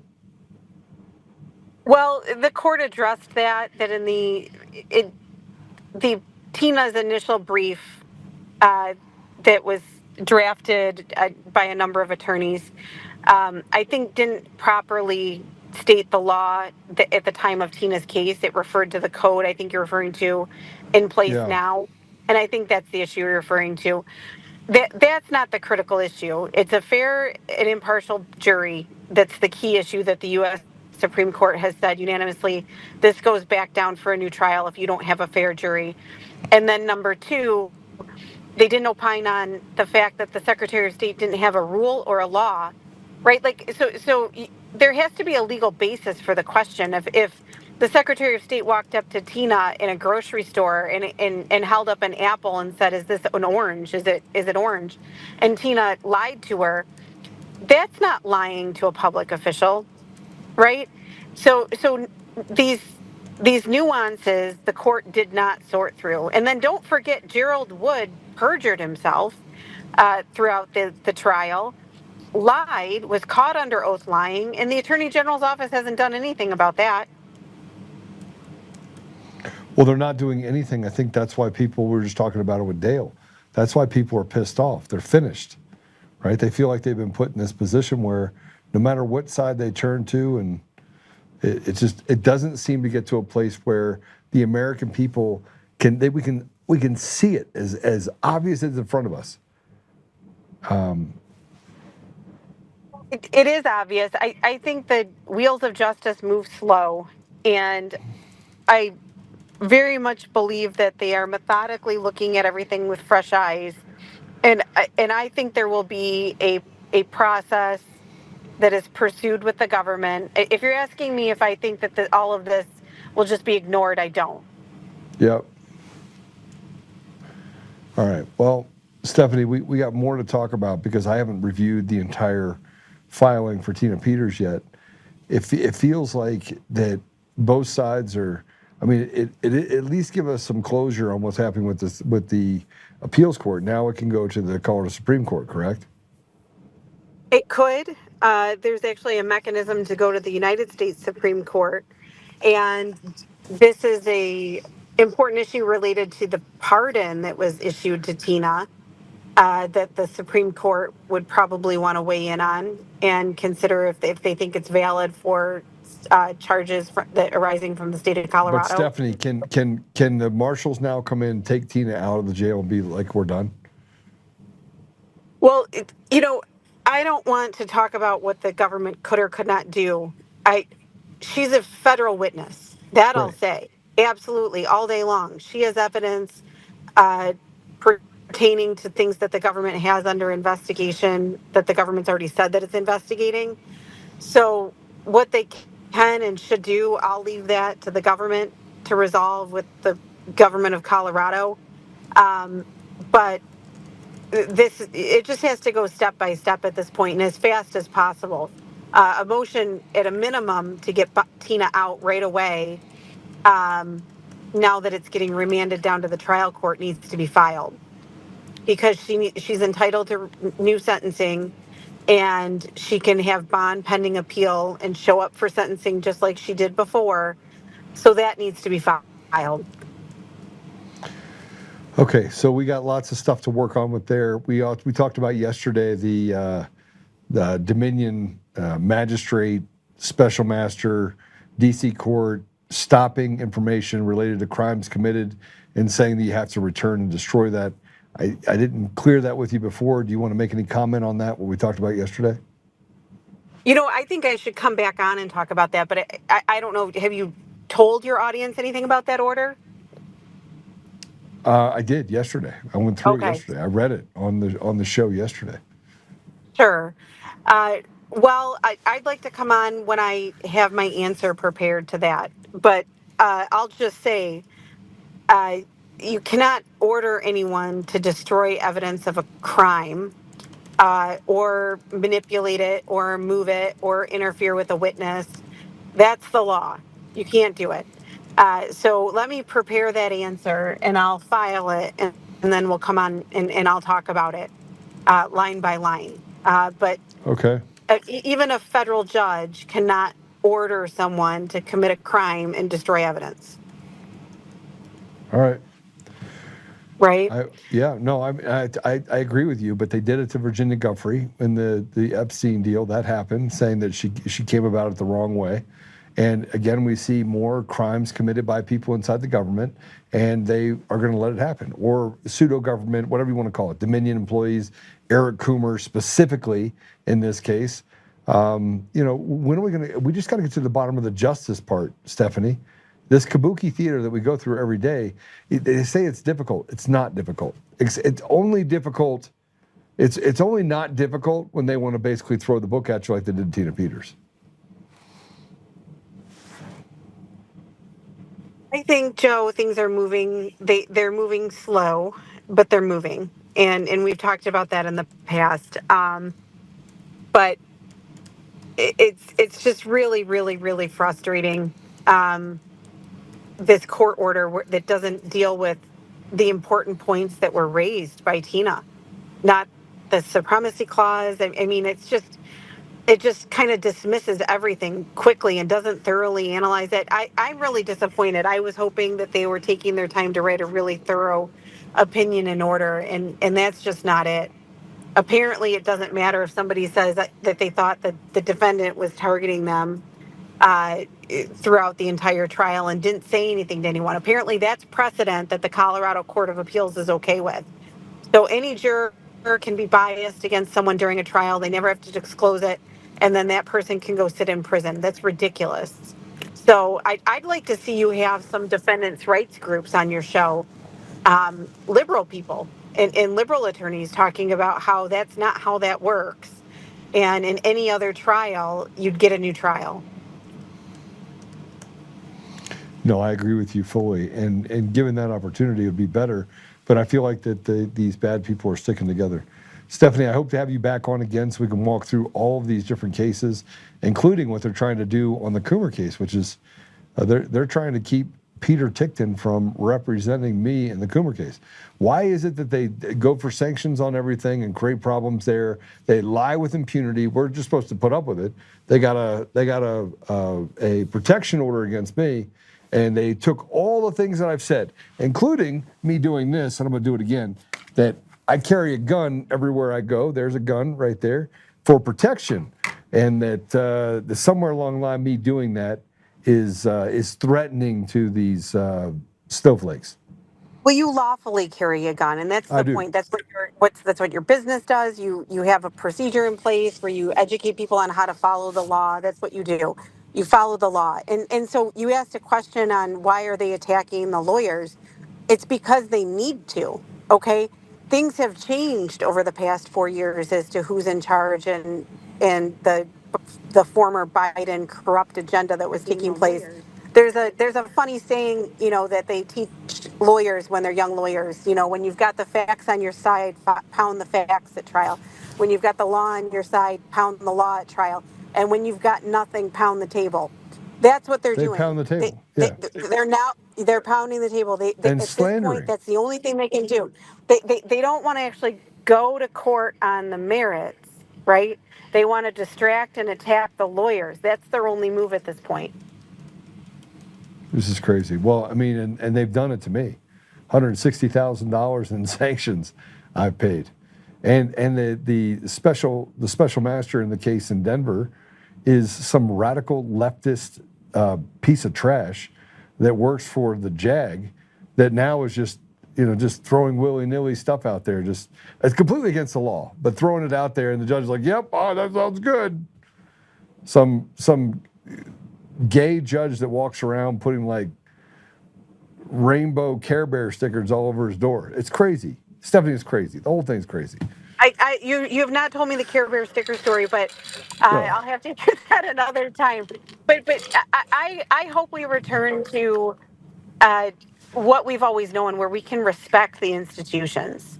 The crazy rulings and the things that have happened in this country that are just, it's so sad, isn't it? It is. We just need to go back to functioning where there's no weaponization. It's not about politics. It's just, what is the rule of law? Let's follow it, and let's have accountability where it's due. And that's it. Right. I agree with you fully. Fully. All right. Well, Stephanie, thanks. Always good to hear from you. Always good to talk to you 3 times in a day. It's a lot. Thanks for all the work you do for me. Anytime, Joe. Anytime. All right. All right. Well, thank you for having me on, and I'm sure we'll talk again soon. All right. God bless you. All right, so I don't know if Kyle's on yet or not. Let me see what he says. I'm sitting here solo with two sick kids, one who's asleep on me, one who's asleep upstairs, two that are hanging out, waiting on mom. And when she gets home, I'll jump on. Yeah, so he's going to get on as soon as he can. So Kyle will get on as soon as he can. He is dealing with children. He's a dad first. He's coming on here second. But let's go through some stuff. He's pretty well up to verse on the things we're going to talk about. He will get on. We had a misunderstanding on what time zone we're in. Everything should be sent out in Eastern time zones. I agree with him on that. We did that before, and it caused problems. But with Kyle, we're always going to send it to him in Eastern time zone, just for that reason. So, man, we got some stuff to talk about now. We have some stuff to talk about. We talk about Tina. I think Tina's going to get out. But what the games that they're playing now and what Polis is going to do, I'm just going to say this. Jared Polis, you're an illegitimate governor. I don't care if you like me or dislike me. You literally watched as two Democrats were given mild, if not no Senate, and they committed fraud, knowingly committed fraud, knowingly committed the crimes that they say that Tina did. Tina was just trying to look out for the people of Mesa County and the people of Colorado and the people across this country. You literally are letting a 70-year-old Gold Star mom sit in prison while you watch your friends get let out on probation for committing crimes they knowingly did. Knowingly did. And you watched them put her in there for 9 years, and you let this happen. You're a disgusting, despicable person. You're not just a terrible person. You're past terrible. You are an evil trash heap. And the fact that you could do this, every person in Colorado, this is your legacy. Your legacy is you're a pathetic fat man who frankly has done nothing but destroy everything that is good about our state. Everything. We're the most dangerous, we're near the most dangerous state in the entire country. We're near the worst education system. I think we're like 41st in education. Less than 25% of our kids in the state of Colorado graduate proficient in anything. Our homeless problem is out of control. Our budgets are not balanced at all. I haven't even started talking about the education system and what you've done with DEI and punishing children who are straight and white. You're a pathetic person. You're a pathetic piece of shit that will go down in history as one of the most terrible human beings this side of the planet. And you let a 70-year-old Gold Star mom who lost her son, who stood up and has not had as so much as a parking ticket, and you sit there and say, I'm going to wait till I hear what the appeals court said. And President Trump, I don't give a shit what you have to do to get Tina Peters out of jail, right? I don't care. Do the right thing and rip Tina Peters out of jail. We can go over to other countries and kill the leaders and yank ones out, but we can't take care of a mother who literally stood up for you. And I'm not just talking about myself or the other people that have stood up for you, have been sued and slandered and attacked and literally threatened, had our lives threatened, our children's lives threatened. You're not the only one, Mr. President. There's a lot of people. And Tina Peters is sitting in jail. And it's not enough to say that she's a hero. It's not enough to say that she's a patriot. That's not enough. Enough is you go in there and you take Tina Peters out of that jail. And you rip it from this unjust system. She's a political prisoner, and you're allowing someone in the United States to be abused when they stood up 100% for you. I'm out. I'm out. I will stand with anyone who will loyally stand with the very people who have taken every punch you have taken. Do something. Don't poke it and write tweets up there that say, hey, free Tina Peters. You're the president of the strongest country in the world. And you don't need to run over to Israel to find out if this is possible. You can do it yourself. I don't give a shit if you like what I'm saying. This is the difference. I should be able to say something that is to hold you accountable, hold people in this country accountable, hold Pam Bondi accountable. I don't want to say something nice about Pam Bondi. I certainly can't say anything nice about Todd Blanche. Because all I ever hear is it's complicated. It's not complicated. And what we're about to talk about is even less complicated. Let's talk about this for a minute. Free Tina Peters. For once in everybody's life, let's make it more about someone else than making it about the power struggles of the people in power that, heaven forbid you were persecuted. How about the American people who stood up that don't have Secret Service details? That don't have the ability to walk out and say, I'm going to go start a super PAC. And one in particular, her name is Tina Peters, who is sitting in jail. And guess what? I pay her a salary every single month. And I have for years. For years. And I've done so without anything. And I work the problem, and I go to work every day, and I stand out there, and I take punches from radical shitbags on both sides of the aisle. It's not that complicated. The American people are tired of having everything stolen from them, treated like slaves, and relegated to the sidelines to sit down, shut up. We have the gold standard. You don't have a gold standard, and you have an executive order that you put out there. How about another executive order, free Tina Peters? And then you send in the marshals, you pull Tina Peters out of there, and you basically tell them, try me.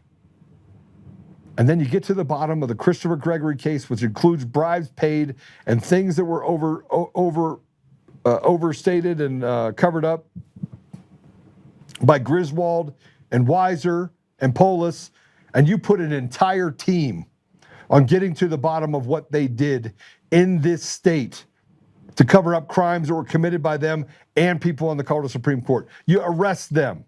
You go straight for the throat of the state of Colorado, and you make sure that these judges that have committed crimes against people pay for it. You want to declare war? You want to win? Take a state like Colorado and free the people. Because right now, the people of Colorado are slaves, held hostage behind lines where people can act with impunity and do whatever they want. But no, let's send out tweets that say free Tina Peters. No. Let's get to the action part. Faith without works is dead. And in this holy week,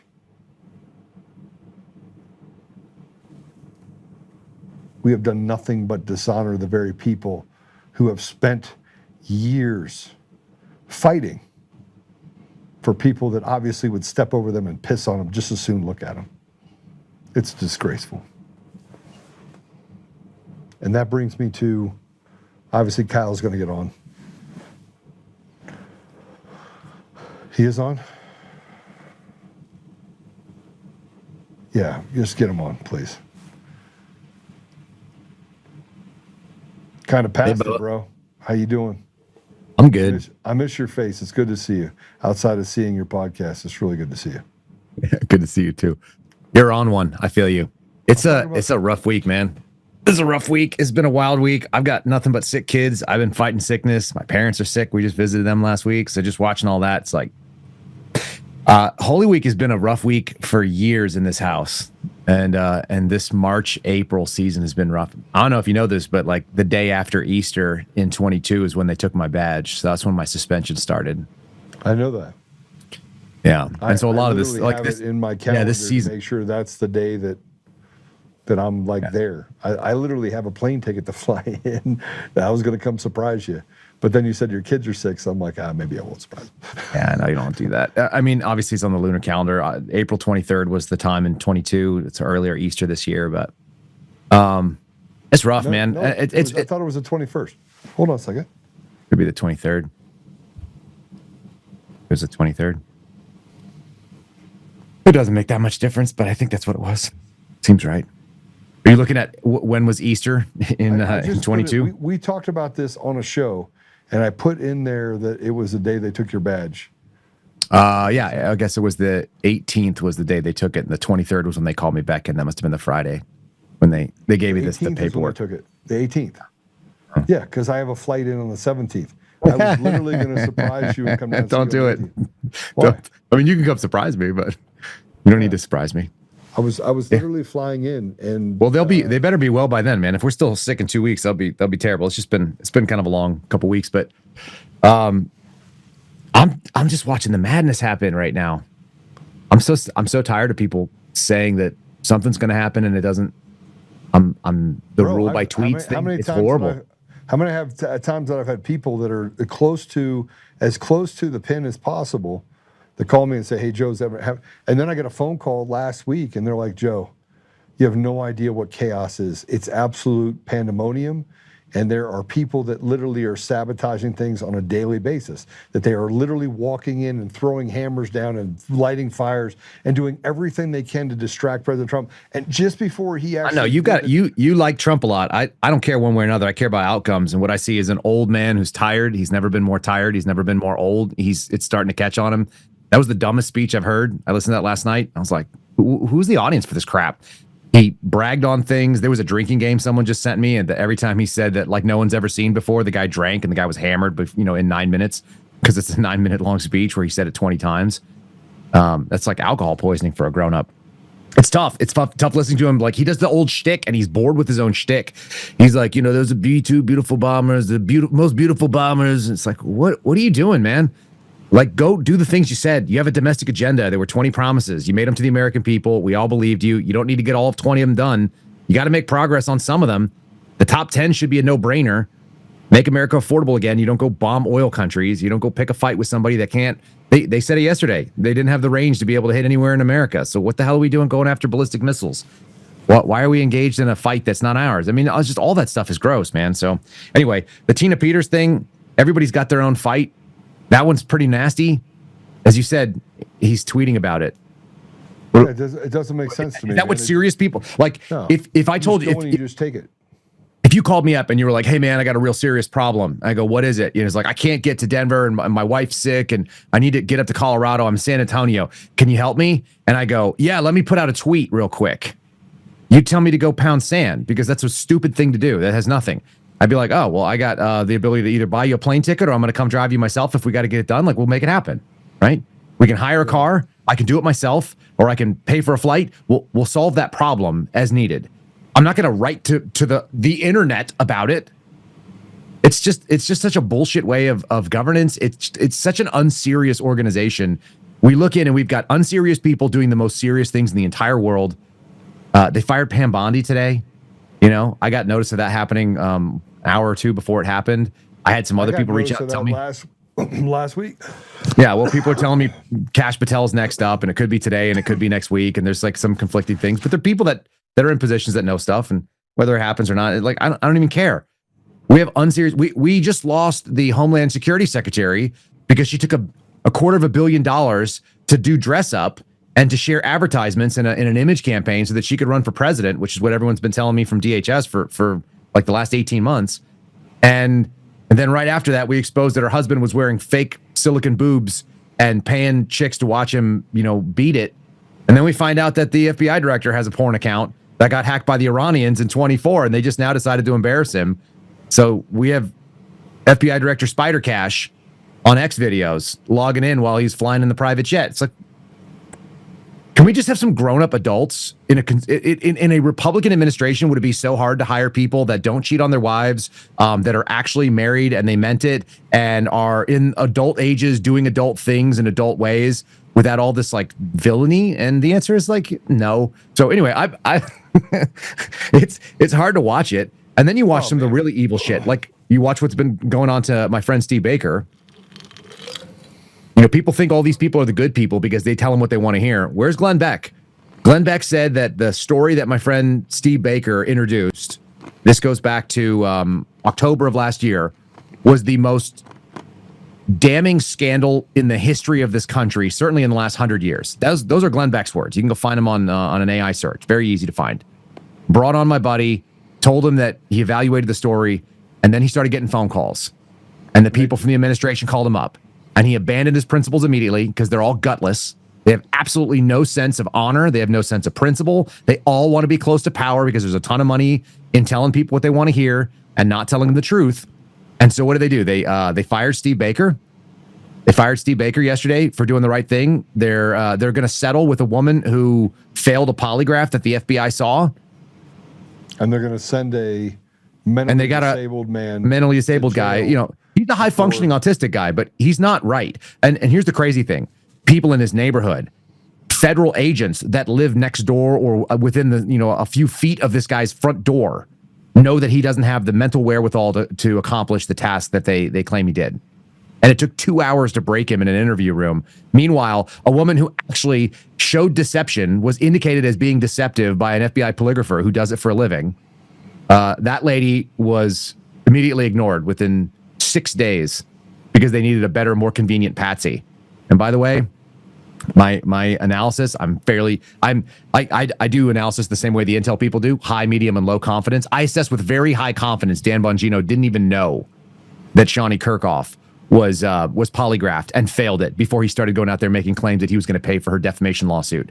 He told people like Tom Massey that he was going to clear her. Hold on a second. You know this? He said that, but then he went after Tom Massey. He went this whole video about Tom Massey and the fact that he should be thrown out and pro APAC. This is just today. Put on. They spent like almost like coming up on $10 million to unseat Tom Massey in a primary where the Republicans are going to lose the House in November. And rather than save their war chest to actually spend it on things that matter, like maybe keeping a seat that's in danger or flipping a seat, they're trying to get rid of a guy who votes with Donald Trump's agenda 91% of the time, except when he's like, you know, hiding the Epstein files or other weird shit. So, you know, your fire.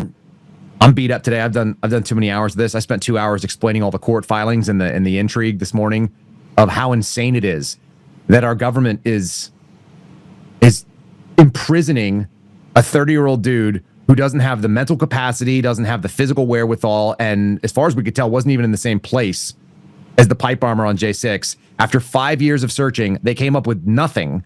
And then within minutes of Steve Baker and formerly of the Blaze kind of exposing it all, Joe Hanneman also needs a mention. He's the partner in crime there. Yeah. Those two guys did like the actual work of what you would do if you were doing gumshoe investigations. And they went, holy crap, we need to, you know, set up this dude. And then their answer was a guy who bought things years before the election was so mad about the election that he went and placed fake pipe bombs, which I was briefed 1 week later, were not real. We're not operational. Looked very bomb-like, but in fact, we're inert. And the government is prosecuting a case based on the idea that these things had to be inert. It's freaking crazy, man. I mean, they'll make you lose. Here's the upside. It's Holy Week, so we know that the only perfect man that walked the earth died for his troubles, right? So we're not necessarily supposed to win on this planet, and we don't need to. Yeah, but we have a pretty good. The people that say that they are for us and with us, and they are the ultimate Judases. They are. But here's the thing: faith, right? I mean, it's Jesus was crucified for his troubles. All of his apostles ended up meeting a similar fate. You had your first martyrs. Like, yes, way worse things happened to a lot better people than me. Way worse things have happened to places that were much more just and justifiable than what's happening to the United States. And whatever chaos we get, I think we'll still come out the other end of it more or less okay. But I think we're watching a lot of insanity because the people at the top are not holding onto the steering wheel. They're subcontracting it out to people who have already sold out. I mean, you can't tell me that you didn't know that there was all this sort of they love sexual compromise and sexual malfeasance. You can't tell me that the DHS secretary wasn't vetted and they didn't know that her husband was on online, you know, bimboification forums. You can't tell me that. You can't tell me that we don't know what kind of compromise, like, it causes a 60-something-year-old man like Lindsey Graham to go wander around Disney World with a freaking bubble wand. Like, you might find me with a bubble wand someday, Joe. It'll be because I'm chasing down one of my daughters who's either 2 or 7 or 8 who gave me their bubble wand, and I'm trying to give it back to them. That's when I'll have a bubble wand in my hand that's pink. I didn't go buy it for myself as a grown-ass man and then wander around in public to get photographed with it. It's enough to make you It's enough to make you question all the things, and yet at the same time, it probably should just reassure people like this has always been the way it's been. Yeah, if you thought we were voting out of this, I would implore you to think otherwise. Like there's no evidence that that's likely or possible.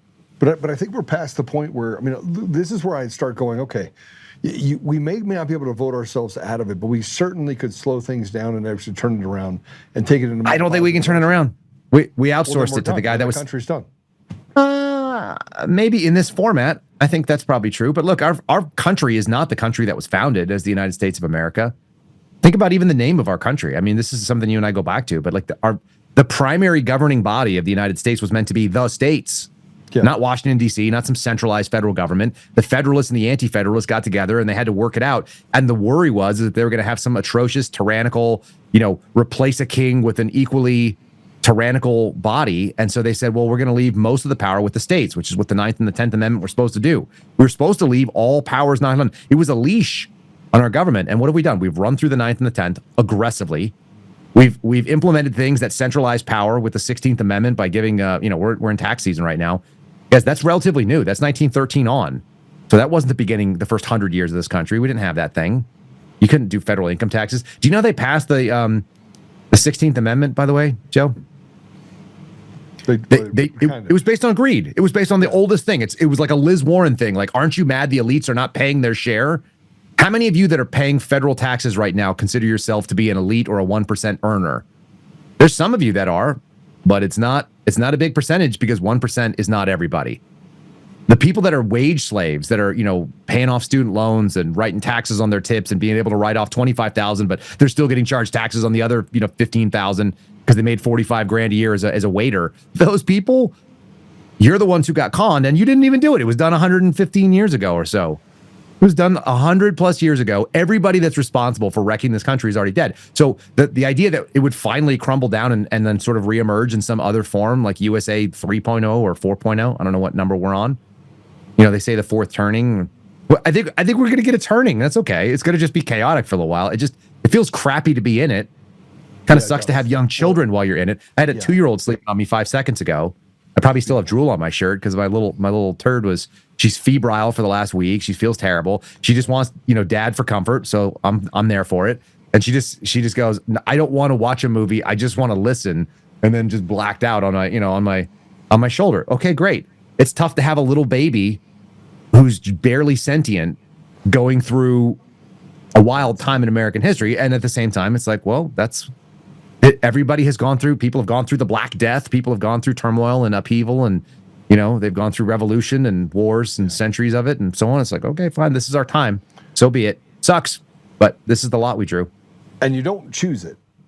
No, we didn't choose this. I think we chose the opposite. I grew up in the 80s and 90s. That was when I was a kid. And so my thought is that we had it pretty darn good. It was if somebody was like, hey, how do you want your kids to grow up? I'd be like this. Dude, I have a tape player. I have a cassette tape player, and I have boxes and boxes of cassette tapes. My wife bought them off eBay. So my kids can have similar technology experiences that we had. They have no access to the internet. My 8-year-old has never done anything on the internet other than she's like watched some videos that my wife has queued up on YouTube for her homeschooling.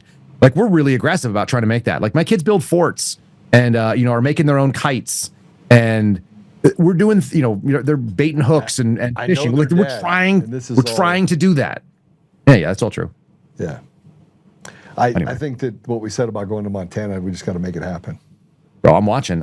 Here's the other thing. The craziest thing is with Pam Bondi out and Todd Blanche being the top person, the folks that my team that has a lawsuit against the FBI is negotiating with, they're Todd Blanche's people. They answer like essentially directly to him. And for all the hatred that has come down on Tom Blanche, he's never done anything to me. I know people. I talked to Alex Jones and he's mad about it. I know other people say that he shut down Ed Martin and it's yeah, all these things, but he's never done it to me, and I don't know that he's the one who's driving it. I really don't, because I just don't know Todd Blanche. And when I listen to him speak, he sounds smart, he sounds reasonable. The people that are around him seem really decent, and as likely as not, he's not actually the villain. We often find out that the villains are not the people we think they are. Well, I actually like Susie Wiles.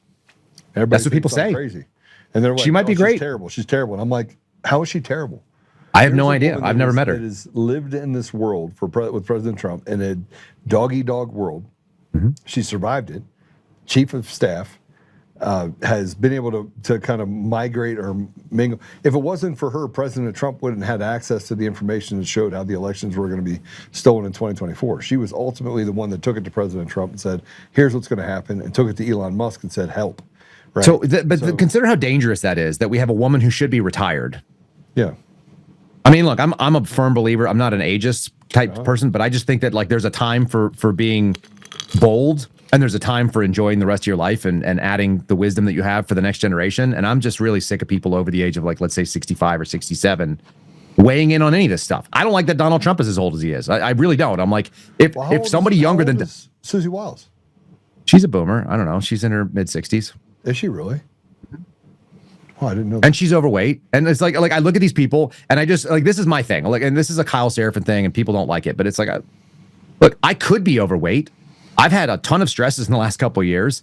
I actually got to the point where I was like, hey, I haven't worked out in a little while. I better do something or I'm going to start getting fat. So your choices are, do you just get fat or you get after it? And we've had a lot of, employment trauma and family trauma. And I've lived in 6 houses in the last, whatever it is, probably 5 years. We've just been all over the map and it's rough. And at the same time, if I can't take care of myself and make good decisions about what I eat and how I work out and how I take care of my body, how on earth am I going to be someone that can be an example to my children, let alone like lead a company or other people? So I understand that certain people have health problems. And at the same time, if you have that, I hope you take care of that business. And if you're over the age of 65 or whatever it is, like just stop. If you told me, and my dad is one of my favorite people in the world, right? My dad's 76 years old. He is bright and principled and a role model to me. And if you told me my dad was going to be in charge of like, I don't know, the state of Texas or even my county, I'd be like, nah, I don't think that's a good idea. It's not a good idea. He's too old. He needs to be looking after his grandchildren, my babies. And he needs to let someone your age or my age be there. Because what are you doing? And if this country would get out of its own way to let people who are young enough to be bold and old enough to be smart enough to know what's going on, it'd be nice if some of these people that held onto the reins of power until their freaking knuckles fall off, I could do with less Mitch McConnells and Chuck Grassley's and Dianne Feinstein's and Nancy Pelosi's, these freaking bony people that literally they aspire to die in office. That's my enemy of all the things out there. And Donald Trump is part of that, to be fair. He's 80 now, isn't he? He's freaking 80 years old. I don't think he's 80 yet, is he? I think he is. I think he just turned 80. And I think it was his birthday. I think that's what I read, but I could be wrong. How old is Donald? He's 79. He's 79. When does he turn 80? In June. June. Yeah. He's freaking 80 years old, man. What are you talking about? He's 80 in a few days. He's too old. And he looks tired and he's over it. And like I get the sense that his mortality is coming through from listening to him talk the other day. But does he realize he's looking at spending the rest of his life in prison? Because I don't think you can make enough deals with these demons to not eventually get them. Like they need blood. And the fact that they're not playing for keeps is making me sick. I thought that's what we voted for. If he didn't do it and his life was on the line and his kids and his kids' future, man, how could you make a deal with people that you know are going to turn around and stab you right in the back and the front at the same time? So I don't think it doesn't make any sense to me. Anyway, that's kind of a negative way of looking at it, but it's really disappointing watching this stuff, this turmoil. It's crazy. It wears on me every single day.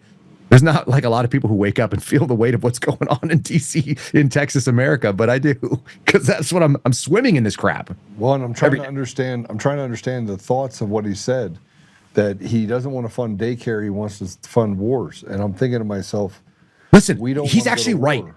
Dude, that is actually the conservative position. I actually would agree with that if that's where he stopped. He just didn't. In theory, the scope of the federal government should be so narrow, right? It should be national defense, national borders. If we needed to project force and be commander, that all makes sense. So if we needed to, like, federal dollars should be funding the military, which shouldn't probably be as big as it is, but should be advanced, capable. What the hell is he talking about? Daycare should be funded by the states, and we should drop our taxes so they can raise their. That's where he loses me, because the states shouldn't be funding daycare either. I should, as a dad. Right, but hold on a second, time out. You can't take 56 cents on every dollar away from a person and expect them to live on less than half. You can't do it. No, they shouldn't be doing any of this. To do it. He campaigned on exactly the opposite. He campaigned on a few things. Promise number 3 under Agenda 47 was make America affordable again and reduce inflation. So that means you have to deflate. You have to deflate the value of the dollar. So it's not fake money, it's actually better money. You have to improve the value of your buying power. And that would mean that you cut down some of the stock numbers, which he doesn't seem to care about. Trump seems totally involved in a K-shaped economy where the people around him are rich and powerful, and they're going to keep getting that. Good on them. The average American suffers for it. The guy that I met at the gun shop that I was standing and talking to yesterday, I have a meeting like that 6 times a week. I meet a random individual person. They're a wage-earning human being. They have calluses on their hand. They work for a living, and they're struggling. And they're not political, and they don't give a shit about wars, and they're not trying to start a war, and they're not weak, and they're not cowards. They're just regular men that are looking like, am I going to be able to drive my old work truck, which I bought for $3,000 in a county auction, or am I going to have to ride my motorcycle to work in the rain because gas is $4.20 a gallon?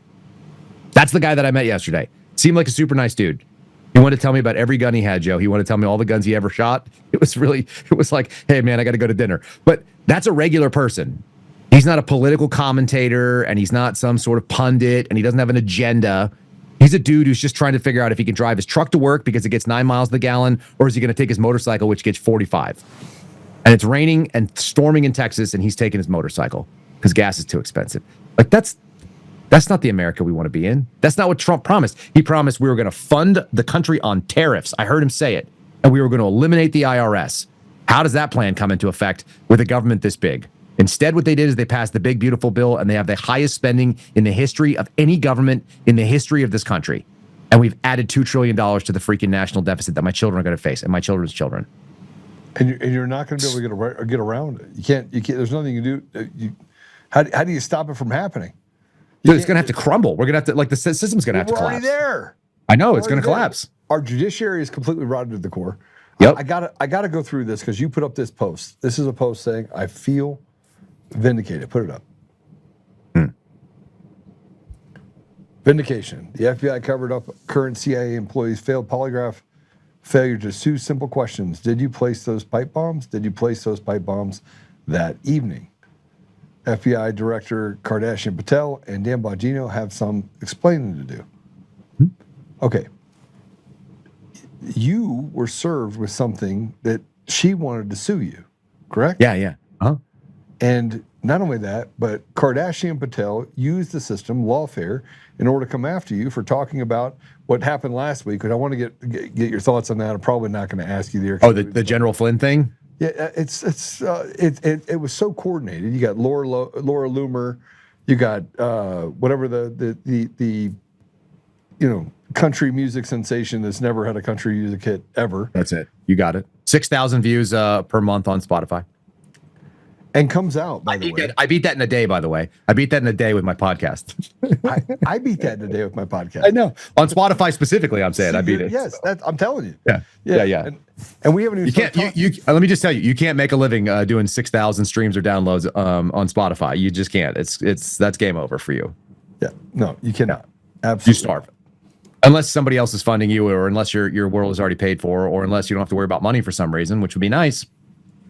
I mean, if you were, maybe had a I don't know what the answer is. Look, I don't need to know the answer. The funny thing is what I was sued for was something that I corrected the next day because I had her confused with somebody who she worked for who looks just like her. They're both pretty brunette women with the same facial structure. One of them turned out used to work for the Israeli government, and the other one worked for the person who worked for the Israeli government and was doing the same stuff and was covering the same material. Either way, they're both public figures because they both run to TV. They both run to podcasts. Right. Alexis Wilkins, the country music sensation, she's just relaunched her podcast. She's looking for TV hits left and right. How do you say that you're not a public figure when you're seeking attention on national media and you're weighing in on your computer programs that she allegedly created to be able to track like sophisticated botnets that are foreign influence campaigns, which I totally believe that she was able to figure out on her own because she's super smart about how to deal with computers. Meanwhile, she can barely string a coherent sentence together. She's articulate in not saying anything, but I haven't heard her say anything that's of value. And what is her formal training? Oh, nothing. She left school when she was 16 years old. She doesn't know how to do any of this stuff. And then suddenly it's General Flynn and Catholics and people who are doing coordinated hit smears. You know what's funny about her little story that she did? Yeah. I was not mentioned in it. Neither was Sam Parker. Neither was Elijah Schaffer. All the people that were sued were not brought up in it because I'm sure it would be devastating to their case for her to make the claim that some foreign intel service was actually pushing the story that we just happened to talk about. which, by the way, it was everywhere with millions and millions of views. And my view that and it nothing. I still think that she's a Mossad agent. I still well, do. You can. I don't know one way or another, and I don't really care. But I can think whatever I want. That's your I can opinion. say what I think. I'm allowed to have an opinion, and I think that you can't have a coordinated effort with Laura Loomer, who I don't know, is it Larry Loomer or Laura Loomer? Might actually be a Mossad agent. She certainly takes up for the case. Listen, she actually takes up for the case of Israel one way or another, and she seems very dedicated to it. Despite some funny history, despite being, she's not religious, she's not particularly moral, as far as I can tell. She's certainly not conservative. So you got all these people that are not conservative, don't live by conservative values. They're not faithful to an individual spouse, or they're not married at all, and they're just running around doing God knows what with their genitals. And whether they're wearing fake boobs and paying for someone to watch them touch themselves, or whether they're out there flying all over the country in a private jet and beating off on our tax dollar while they're streaming the internet service that we put into a private jet. Like, I don't know what these people are up to, but I know they're scumbags, and then I know it has nothing to do with me. I know none of those people would be my real friends, which is why we're not friends. But apparently we're the problem, Joe. I'm the problem. You're the problem. Yeah, Tina Peters has got to sit in prison. She's got to sit in prison when he is he is the leader of the free world. And yeah, look, if you're going to waive things, which they've done plenty of, if you're going to do executive orders and then challenge it and try to bring it to the Supreme Court and try to make precedent, how about you go drag somebody out? Like you said, bring the United States Marshal Service, show me a local sheriff, show me a local detention center that's going to resist a team of marshals coming in and taking somebody out. Here we have it. This is a marshal's detainer. We are now removing this person. She's being remanded to federal custody. And she's now, so there's she's precedent. out. There's precedent. Yeah, they've done this before. Yeah, this isn't the first time. They've done it for a lot of different reasons, to include things where they said the supremacy clause, it now trumps anything you're doing. This is the same reason why you can't arrest a federal agent for breaking a state law. You're going to, there's ways that they can make this happen. Now, would it be a fight in the courts? Yes. Do we think the courts are fair? No. So get her out. It doesn't matter. Like what? She'd already be out at that point. She's 71 years old. She'd be out at that point. That's the whole point. You'd walk in, you'd have her out, and then they could do whatever they want. They can go to any court, and President Trump do whatever paperwork you want to do to figure it out. Knock yourself out. And President Trump could be like, I don't really care what you say. This is why there's a problem. Because either we have state supremacy where the state actually does have the ability to do things that are tighter than the Constitution, right? For example, think about this. You can do things that are tighter than the Constitution in your state of Colorado, can you not? Yes. They can limit the Second Amendment aggressively. Is that appropriate? Yeah. They shouldn't even have federal laws that limit guns, but they do it at the state level. They should be able to do it at the state level if that's what they're going to do. But it says, hold on a second, time out. The Constitution very clearly says that what is not enumerated in the Constitution is left to the states, which means the Second Amendment should be off limits completely. Well, off limits to the federal government. It says off limits to the federal government. Hear me out, okay?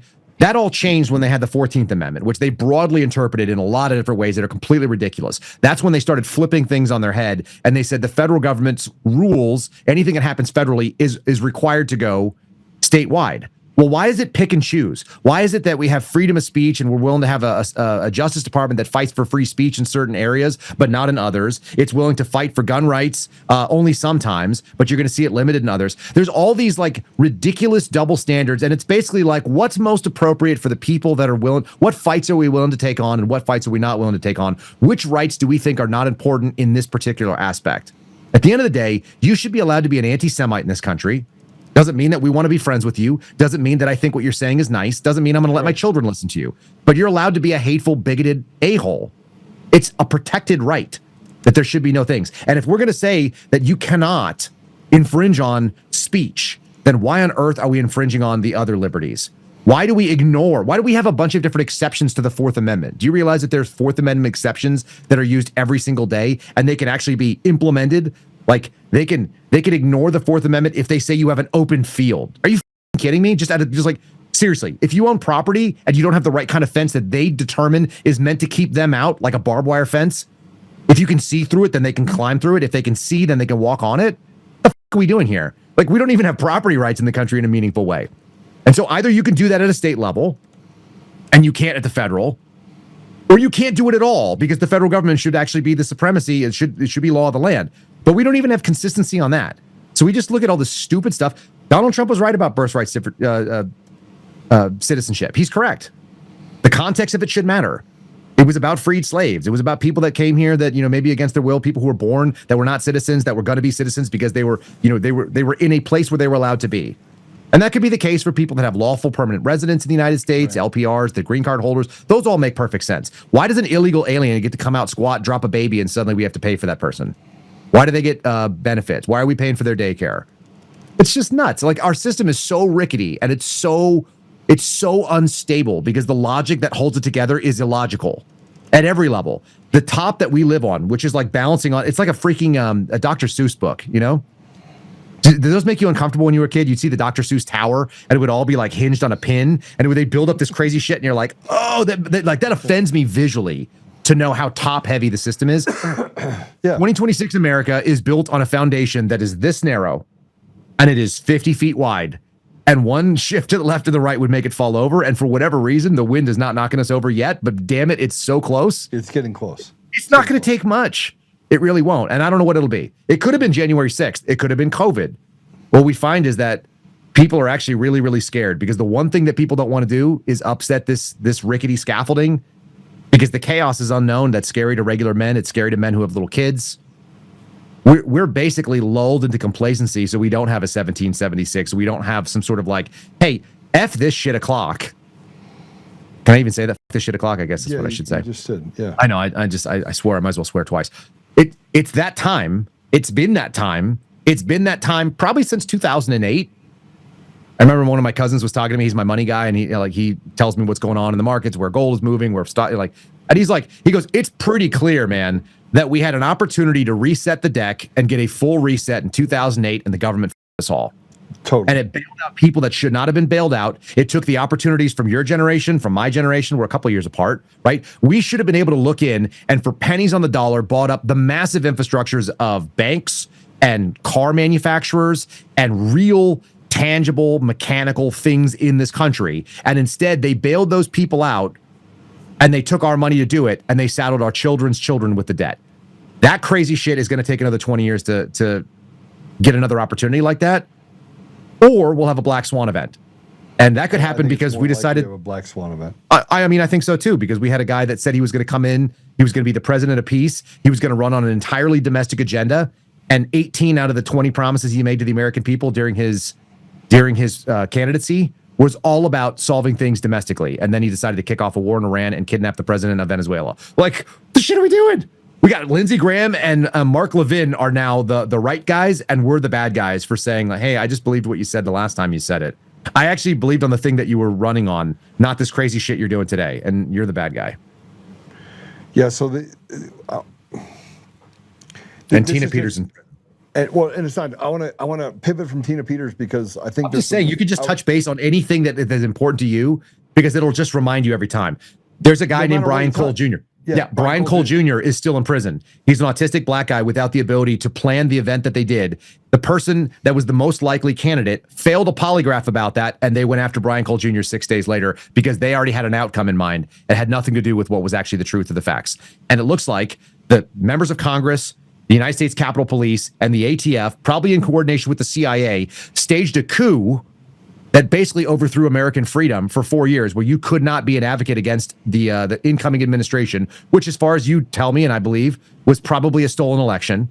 I know I just haven't evaluated the facts. It's not my thing, but I believe you. I think it's true. Okay. So you're not allowed to question that because there were pipe bombs that we created. Yeah. You know, the elections were stolen. I haven't done the math myself is my point. So look, I will listen to people that I think, like, I will outsource my authority or my opinions to people that I trust on things when I can trust them. And I don't think they did it logically or fairly. I think all the elections are stolen at every level. That's my belief. Yeah. I don't have the math to back it up, but it's my belief. But if you sat down with me and it's like, Joe, I'm sure of it. Joe, I'm just telling you, okay, like, my eyes just glaze over on it, and I just go like, I believe you. And you don't have any reason to lie to me. And like, there's like, what do you have to gain for saying something that's not true that doesn't affect, like, neither of us can stop. Yeah, it's like, I think, but both of us are built like the same way, same cloth. It's just like I have a limited attention span. I focus on the things I can. I trust certain people in small instances where I go, yeah, this is the person that I listen to on that thing based on previous vetting, previous experience. Everything you're saying also aligns with all the other things that I know, which is that the FBI didn't investigate election fraud, that they were only interested in one kind of thing, voter suppression. not, voter duplication, people making up things, computer theft, all that stuff. I know they didn't investigate it. And if we weren't going to do it as the FBI, who the hell was going to do it? The answer was nobody, which is what happened. So anyway, I can look at those things and say, no matter what base you touch, whatever your bugaboo is over the last 10 years, you can look at Anthony Fauci's still running around. And he hasn't been arrested. Right. Then and what was the whole thing? They said the COVID trial and all the tests that they did where they found out who was going to be loyal and who was going to be a dissident problem. They were never going to try the same thing again. You've never seen the hijackers try to take down a building again. That's not what you do. You find something that's successful and you find the next weakness. You need a 0-day exploit. You don't go find like a previously used exploit that's already been covered over. That's already got defended. You got to find a new one. What's your novel path? It'll probably be something about fuel prices. It'll probably be something about energy. Americans are so reliant on there. What happens when you move fuel past $5 a gallon? We almost found out for the short period of time that it was like that under Joe Biden, the national average was over $5 a gallon for only a few days.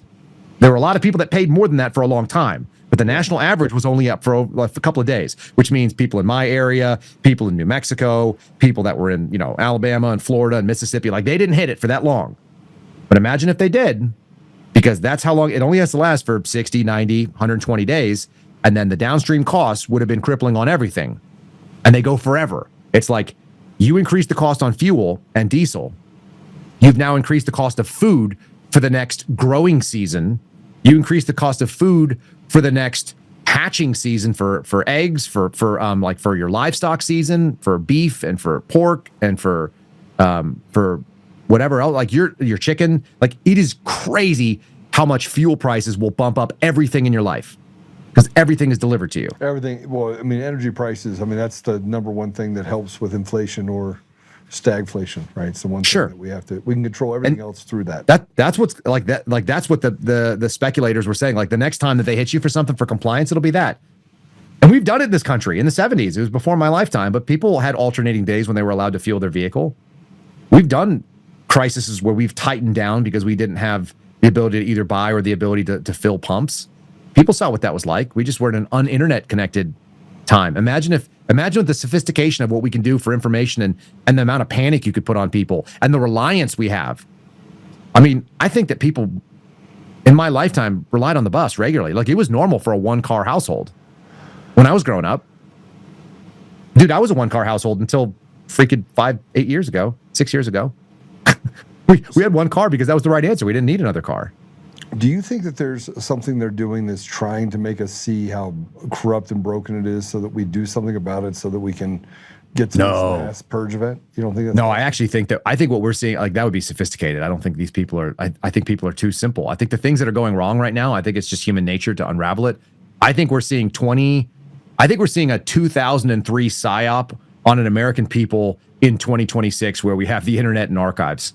That's what I think we're seeing. I think we're seeing like, did you ever see that thing where they said like the propaganda for the Gulf War, and it was young Britney Spears.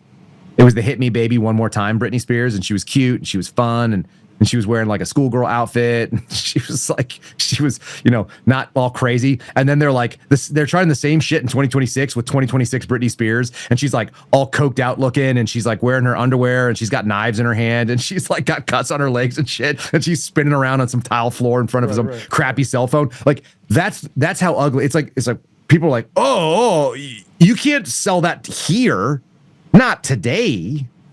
That's what it looks like to me. It looks like they're not trying to unveil it. Like, it's just so obvious that the people who are running this crap on us, they still believe in the narrative power of the mainstream media. They still believe that you can control a Brian Cole story by debunking it, which they did yesterday in the New York Times. They think the New York Times is going to move the opinion needle, and it does for some people. You can take it out to Fox News and ignore it, and so the people who watch Fox News will never hear about it. But the problem is we've decentralized it. Do you ever see the Firefly series? Are you that kind of a nerdy guy? Yeah, of course not. So there was a series called Firefly. Yeah, no, you're all right. I don't like movies, man. It's sci-fi. I'd rather read a book and sci-fi. It's good sci-fi. It's also a cult favorite, but they basically canceled the show. It was called Firefly. They made a movie called Serenity, and there's this really great moment in there. This dude, and he's just kind of like he's like an internet shit poster, okay?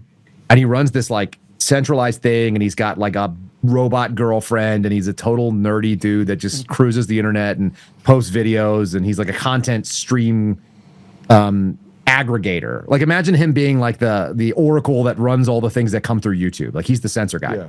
Yeah. And they bring him this message, which needs to get out to people. And they give it to him and he broadcasts it and they kill him for it.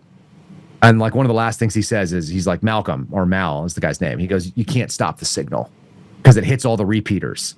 Right. Like the signal's already reached, it's already broken containment. Yeah. I think that like the obvious fact is like the question is when does it hit critical mass? But way too many people know that we're being lied to about way too many things. Yeah. I mean, you can't tell me. That's the point. Was bro, you cannot tell me. You can't tell me that the president of the United States can't get somebody out of prison in a state prison. You can't tell me that. I don't believe it. Yeah. Sorry, I don't believe it. If I was president, I would just go do it. They would come after me for it. They would tell you that you're a piece of garbage, that you're a tyrant, that you're an authoritarian, that you're a dictator or whatever. Yeah, who gives a shit? They already said all those things. Yeah. Yeah. It's like, well, this is what I'm about. I'm going to go do this. They just pardoned a guy that spent 3.5 weeks or 3.5 months in jail for a 30-year sentence or something, some financier, some Jewish financier. Yeah. Excuse me, dirtbags that killed people in nursing homes, that stole like life savings from people, millions and millions of dollars, like unbelievable amounts of fraud and scumbaggery. They've all been pardoned. Yeah. There's a dude who had a $40 million judgment against people in nursing homes. I think his last name was Schwartz, but I could be wrong here. He was this guy. And what did he do? He paid a lobbyist firm like $1 million to get access. Yeah. Paid $1 million to some lobbyists to get close to Donald Trump, another $100,000 and got Laura Loomer on his case, and he's out. So rather than pay $40 million, would you rather pay $1 million to some scumbags to get you out of the obligation? Sure you would. It's a hell of a deal. It's not honest. It's not principled. But that's my problem. You know, I got other people like, I'll just say it. You got the Tiger King. I've read all his stories now. Everyone came back and said, okay, I lied at trial. Even the people that said they told the truth. Mm-hmm. Nothing ever happened. You get 30 years, and you have other people that do the same thing to get 3 weeks. That's right. And this guy's, in jail, and I was like, how in the world do you not pardon that guy? How is the Tiger King not, I mean, he's a creepy dude. Did I tell you that I probably met him in Oklahoma once? He's a gay dude that likes. He's a tigers. Freaking weirdo gay dude, but he likes tigers. That's a weird. But he's harmless. He still is harmless, right? Relatively harmless. But he's harmless. Here's the problem. If you can go to prison for not committing a crime and you can get out of prison for committing a crime, then we're system. That's where we are. Yeah, there's no justice. Yeah, Look, they told us that right away when I was at the FBI Academy. They go, hey, this is the Department of Justice. Sometimes it's justice. Sometimes it's just us. I mean, it's almost always just us, man. But that leads me down. That's supposed to say that people of principle are going to stand up and do the right thing. And I found out that wasn't true, as did you. When people are given an opportunity to stand up, it might cost them something, God forbid. Like, how are you going to tell me that people in federal law enforcement are going to give their life to protect you when those won't even give up their paycheck to do what's right? Give me a freaking break. I lost faith in all of that stuff. And so it's like, okay, there are certain people that will do it. And if push comes to shove, I have friends who have gone on record and said truly dangerous things for their family and for their careers and for their livelihood and for their future. And they've gone on record because it was the right thing to do because people were discrediting other things that we all knew were true. And it was a smear campaign. I know dudes that did that. No question. Yeah, I'll go to war with those guys. And I've already put my neck on the line for people like that. They're so few and far between. I can make that promise to every one of them. That's how small it is, Joe. But here's my problem. You have Dan Bongino, you have Kash Patel, you have all these people that use these words like debunked and this and that. So Doomer, Anakin. I love those. I want to put this up because this is you talking about the FBI started surveillance on Brian Cole Jr. the day after after Dan Bongino called Massey to claim he would fund a defamation lawsuit. This is right. Do you know that the person who made that disclosure that's on the screen right now, the person who wrote that disclosure and disclosed that information did so because there was a concentrated operation by the senior management, FBI, Kash Patel, a couple of others there, Marshall Yates and so on, that were pushing falsehoods, smearing me, smearing Steve Baker. So this person put their ass on the line. I'll go to war for the person who wrote that. I know the attorney, so I know who the attorney is. If this person wants to ever reach out and need something from me, I'm there, 100%, day or night. And Dan Bongino, though, he did this in 7 days. This was 7 days after Shawnee Kirkhoff allegedly failed a polygraph given by the FBI. That's right. Dan Bongino, I don't even think knew that she's failed the polygraph. If I had to guess, He's such a dipshit. He's been so, like, excuse my language, but he's so full of his own bullshit that he didn't even know what was going on. He believed he was in charge of the FBI. There's no chance. And he's proven it with stuff like this. Like, Massey shared it online that there was a defamation lawsuit. What's up? Why not come out? Why not come out and tell the truth? Why is Dan? So he doesn't even know the truth. Dan doesn't even know the truth, man. Dan only knows what they briefed him on. That's the thing that's so funny. Guess who's been saying that for the last year and change? But then you have Kardashian Patel, and then Spider you have Cash. this Hain reports. All right, put this up. This is Joe Hanneman. Yeah.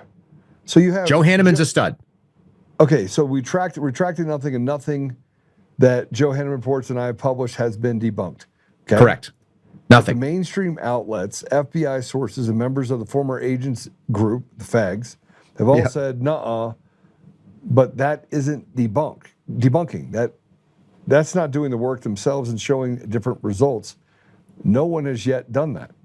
They are still only parroting the intel community's narrative, told through sources that haven't done the work, delivered the message they've been assigned to spread. You guys are going too slow. The muzzle has been discarded. There is no longer a paycheck imposed gag order. Joe and I are now free to tell all. Announcement coming soon. That's Steve Baker. Steve Baker got fired by the Blaze because he did the right thing. And just between us and whoever's listening to your audience, it sounded like the Blaze was about to settle almost 8 figures with Shawnee Kirkhoff for a thing that she failed a polygraph on, and no one can explain why the hell that would have been. And apparently, the alibi that convinced the FBI that what's up. Steve Baker was eventually fired. He's no longer listing it in his bio, so I'm going to take that as what it is. You got to be. That's what the paycheck muzzle was that you just saw in that post. Go back. If Tyler Cardin and Gaston Mooney, who run the Blaze, have any balls, they should call Steve Baker. They should get down on their knees and they should offer him $1 million to come and be part of their team again, so they have some credibility. But they can also watch the Blaze fall apart. I think the Blaze is about to go up in flames. That's my prediction for you. I think it's done. I think it's toast. I think they did it to themselves because they're cowards. And cowards die 1,000 deaths. Why did he do it so? Why is Steve Baker not come out and say they fired me? Well, he had a major outlet that's about it right listen. Now. I know. Everyone's kind of putting it together. He has a major outlet that he taped a 2-hour interview with, and if that major outlet doesn't air the special in like the next 24 hours, then we'll go blast them. But end of the day, he told his story for several hours, and as far as I can tell, the cowards and the pussies that are behind this smear campaign, they've been all on the phone, getting in people's ear. I got threatened by Claire Locke. Claire Locke took like $780 million from Fox News. They're a major hitter. They're like the 800-pound gorilla in the defamation game. Off, just so you know. Well, they sent me a letter saying like, you need to do this and you need to give us an unequivocal apology. It's like, fine, go ahead, give me the exculpatory evidence that shows me that your client wasn't the person, because nothing that you've showed, nothing you claimed in your letter has been debunked, as Steve Baker just said. Apparently the video that excuses Shawnee Kirkhoff from her potential involvement in the pipe bomb. There's a dog on video and she's talking off camera as though you couldn't fake that, or as though you couldn't be on another audio device somewhere. What the hell are we talking about here? That's not enough for an FBI agent to drop an investigation. You're out of your damn minds. So what are we doing here? And if listen, Brian Cole Jr.'s defense attorneys have already indicated through their filings, they've said it explicitly, that they intend to do basically a Perry Mason. They're going to offer an alternate theory of the crime, saying that Shawnee Kirkhoff committed those crimes, if they can get the information that substantiates that claim. They would like to be able to press that as a potential legal defense. That's what they claimed in their statements. I'm being very specific about my language. This is not my claim. This is not even the claim of the law firm. They said if they can substantiate it, this is a defense they would like to be able to pursue, which means they require all of that information, so they're asking for those subpoenas. That's what the bullshit that this back and forth that went across the last 24 hours. And what did DOJ say? Did you see the crazy thing they said? No. It's in my Twitter timeline. You guys can pull it up. They claim that Shawnee Kirkhoff's name should be sensitive because they're protected by the gag order, which was issued on December 11th of 2025 in paragraph 4, subsection C. Document 12 in the Brian Cole Jr. case filings. You guys will see a snapshot. It's a squared piece of text. I've highlighted it. The only reason that Shawnee Kirkhoff's name, per the government, would be protected and sensitive information is if she was an undercover operative involved in that investigation. And since they say that's obviously not the case, then she's not a sensitive thing. She's not a sensitive piece of information. But the government claimed to Brian Cole Jr.'s attorneys that paragraph 4, section C, which I could read to you. I probably have it sitting up on my screen here. If you guys want to read it, I'll read it to you verbatim. It's not hard. Let me go grab it. I had it set up for Alex Jones's people the other day. This is unbelievable. I didn't even Bro, I'm telling you like that. I mean, everything that we're talking about right now, and maybe it's because I've just been laser focused on just certain things. Here you go. Gag order. Baker was, I know that he almost lost his life. He's not the only one. Someone else lost their life too. Actually lost their life. Yeah, someone's already been killed over this. What? And that's supposed to come out too. There's more to it. Again, these are not my stories to share. But I know the name. I know who it is. I know they're dead. I know they claimed it was a suicide. It doesn't look like a suicide, and it's being investigated as a homicide by the PD in D.C. Here's the deal. Sensitive materials. Paragraph 4, the United States may produce. This is the gag order on the Brian Cole Jr. Defense attorneys. It's for both sides. The United States may produce materials containing personal identifying information as identified in Rule 49.1 of the Federal Rules of Criminal Procedure and other materials as set forth below to defense counsel pursuant to the defendant's discovery requests. Such materials may be designated as sensitive. Sensitive materials may be plainly marked or shall be plainly marked, so it has to be sensitive, by the United States prior disclosure. Sensitive materials may also include the following. So they will be marked sensitive, or you will know they're sensitive because they fit the following. A through J. A is telephone numbers, email addresses, driver's license, similar identifying information regarding government confidential sources. Here's part C. Are you ready? And this is what the government said was at play with Shawnee Kirkhoff. Identifying information, including true names and photographs regarding government sources who acted in an undercover capacity with respect to this investigation. That's the entirety of C.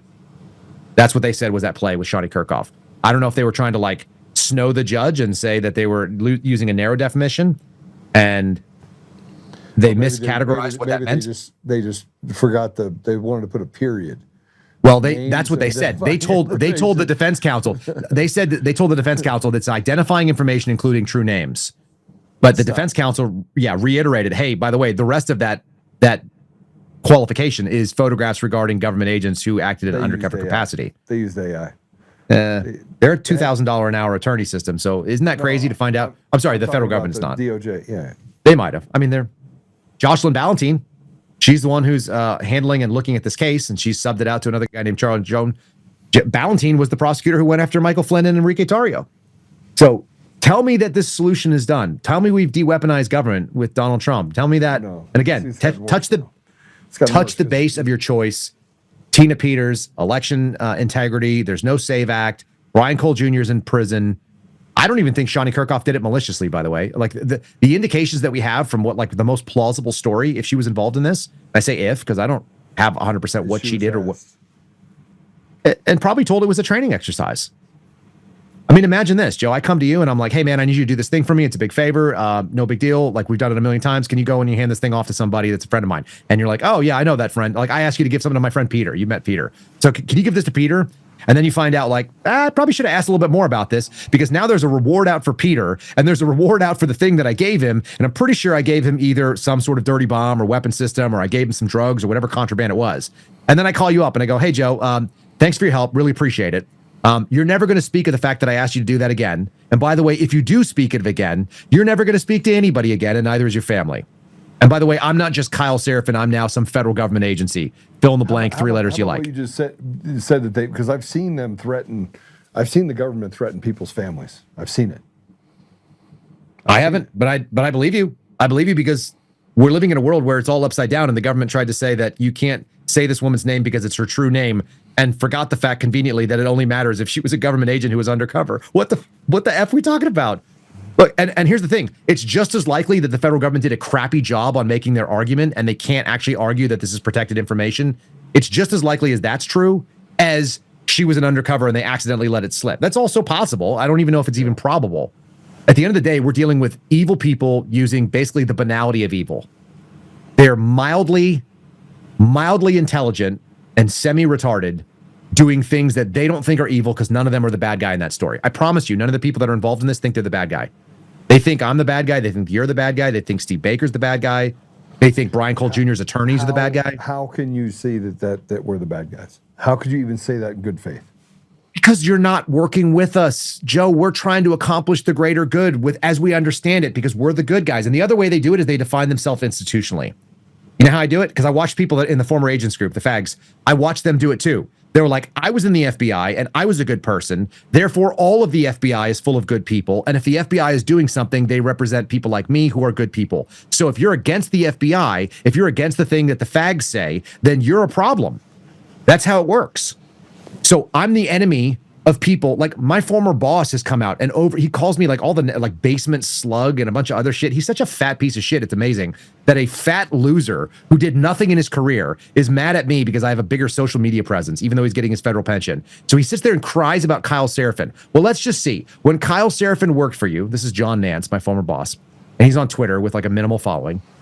John Nance, my former boss, when he had an opportunity for me to work for him, which I was his subordinate, he gave me 3 awards, and he awarded me, and he named me as an excellent employee on the rating system. Excellent, whatever, standard, meets expectations, subpar, or like needs improvement, or whatever the hell they had. They had 5 levels. I was an excellent. I was the top.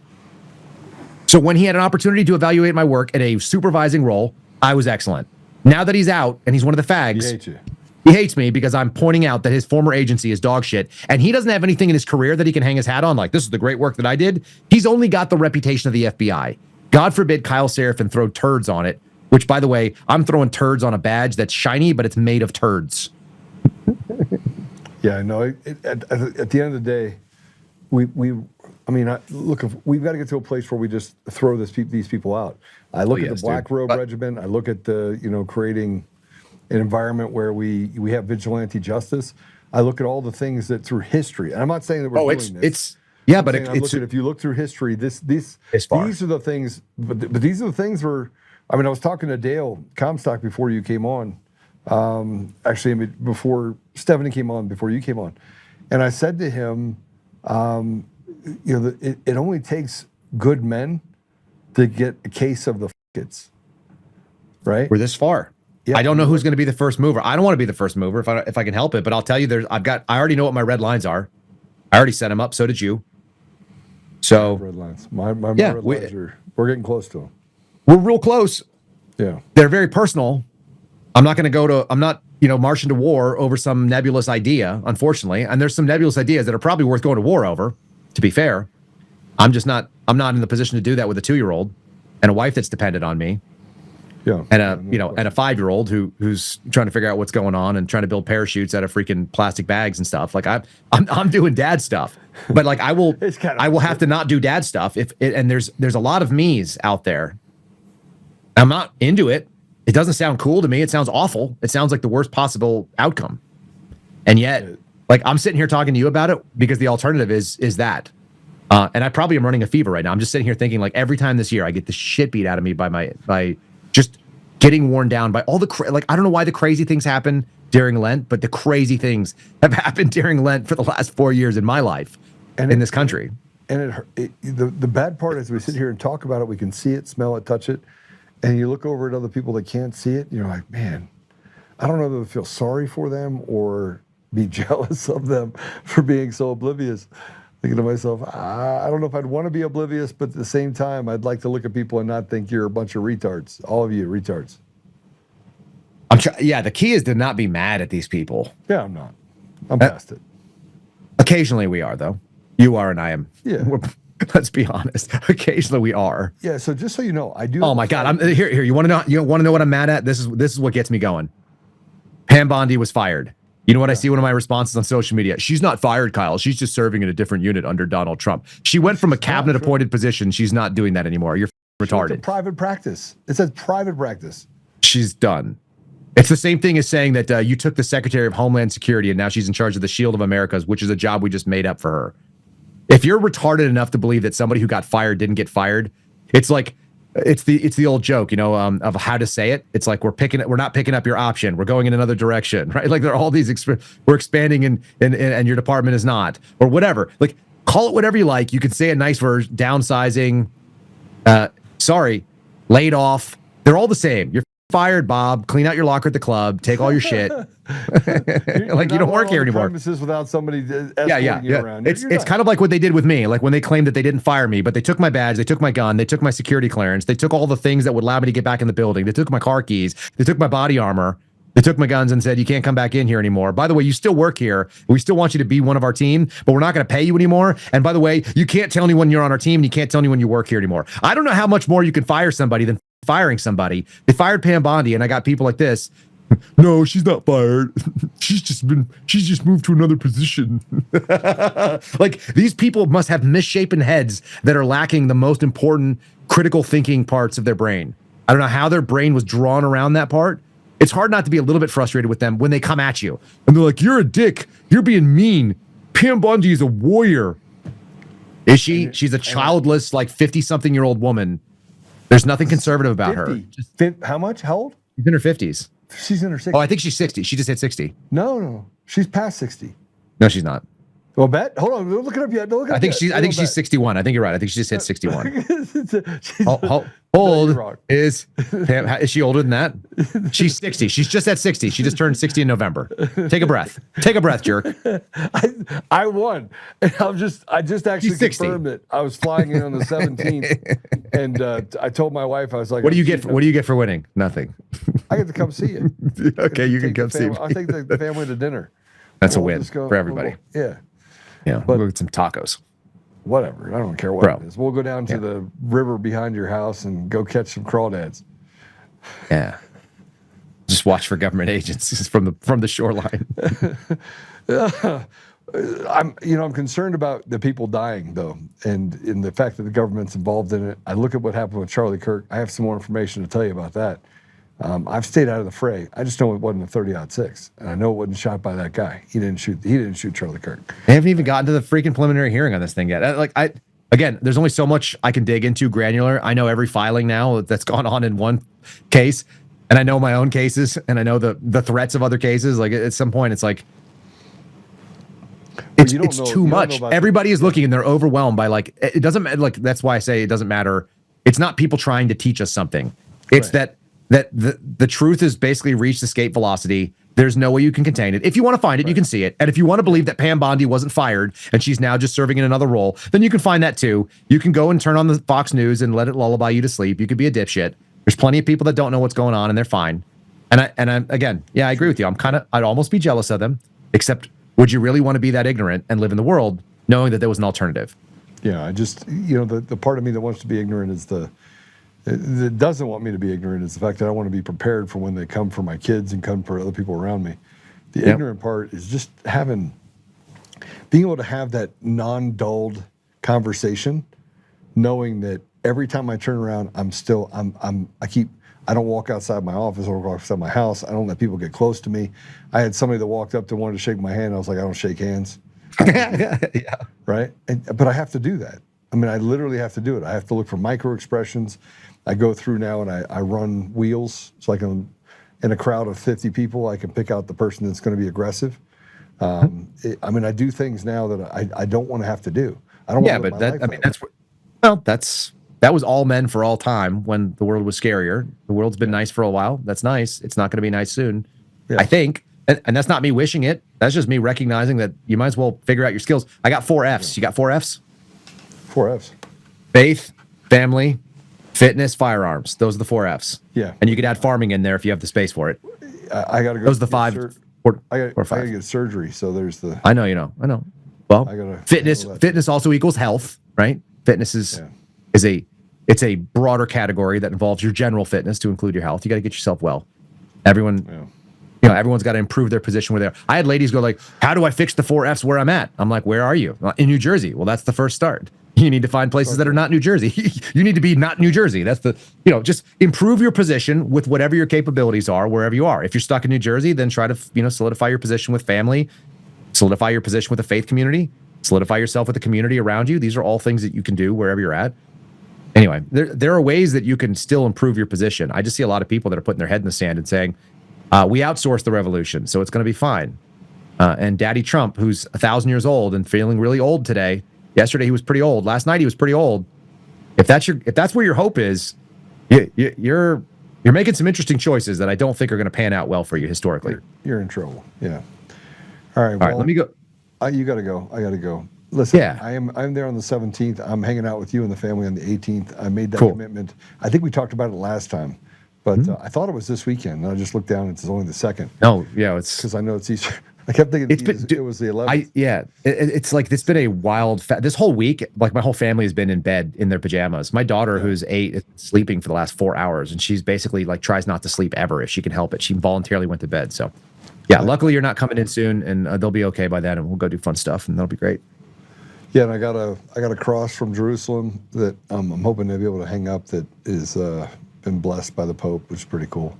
That is pretty cool. Yeah, it's gonna be great. It's gonna be a great week, even with all these challenges. Even with the challenges, we still have to say that we're in one of the most blessed environments and times. I mean, look, you and I are talking on the internet. We're talking through satellites or whatever the hell we're talking through.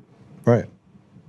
And we haven't been in the same place. We haven't been in the same place since Las Vegas in January, but we've seen each other a bunch. Like that's not bad. Yeah, and here's the other thing. I want to be in a place like Montana. We buy out like a bunch of land, put a bunch of houses on it, build like a community, raise our own food. Yeah. Right. Go shoot shit. We can't call it Zorro Ranch, but we could call it some other hero ranch. Whatever. Too soon? Hey, we can call it Jesus Ranch. It's called Jesus Ranch. Is it? Lone Ranger Ranch. Lone Ranger. There you go. Lone Ranger was the white version of Zorro. I just want people to know that when they come on the property and you have these secret traps, you have these little buttons where it drops and they get stuck with these. Yeah, punji sticks and stuff, and like toe poppers. Like, bro, I got a whole list of shit to buy. My perimeter security is going to be very unsettling for people. Little napalm. Somebody listen. This is kind of sad. Somebody made a like a meme, and it's a Claymore mine, and it just says "front towards faggot." I just don't feel like. But we'll have it say "front towards feds" or something, and he'll just. We need. We'll do some Tannerite versions. So when I was younger, we used to have in school, you weren't allowed to say faggot. So, so I came up with a 3-letter word for FGT. So I decided I was going to bring it back. I haven't done it since college, but every time somebody says something that's stupid, I go, "Okay, FGT," right? They're like, "What is that?" And then somebody's like, "He's calling you a faggot," and I'm like, "That's not what I'm doing." I just said FGT. Yeah. If you FGT. Go listen to Coffee. Who does the really great? It's Louis C.K. does a really great on the word. He riffs on these words that you're not allowed to say that he loves, and it's really the best. I had a team sergeant when I was in the Air Force make us watch Louis C.K. and he said, "I'm going to call you guys faggots when you deserve it, but I want you to know what I mean. This is what I mean." And he made us watch this like 8-minute freaking stand-up skit. It's outstanding. It's so good. And he's right. And by the way, since I've shown my wife that, which was probably 15 years ago, she says it too. So, all right. So my children are going to end up with like the worst mouths, and I do actually feel a bit guilty about that. I'm glad you said that though, because I say retard all the time. Mm-hmm. So this woman calls me and said, "Joe," and I'm like, "Hey, how are you?" She's like, "Joe, I'm really mad at you." And I'm like, "Why are you mad at me?" She goes, "I have a special needs son, and I'm really upset that you would use the word retard." Yeah. And I was like, "Well, do you call your son retarded?" What's wrong with you? She goes, "No." And I was like, hey, yeah, so what does that have to do with me? So you don't call him retarded? And like, no. And I go, and I didn't call him retarded. She goes, no. I was like, so if we're not going to call people who are special needs retarded, I'm taking the word and I'm going to use it for stupid people. And listen. Let me help you. I'm going to give you a faster and a quicker and a more understandable version of what you just said, because I've done this with a lot of people. And I had a couple of people, "Kyle, stop saying retard." It's like, number one, you don't control me. You don't pay me. Listen, when I use the word retard, it's short for retardation appropriation. These are people who are not actually retarded that have decided to act like retards and take on the behavior of retards. That's what I'm calling.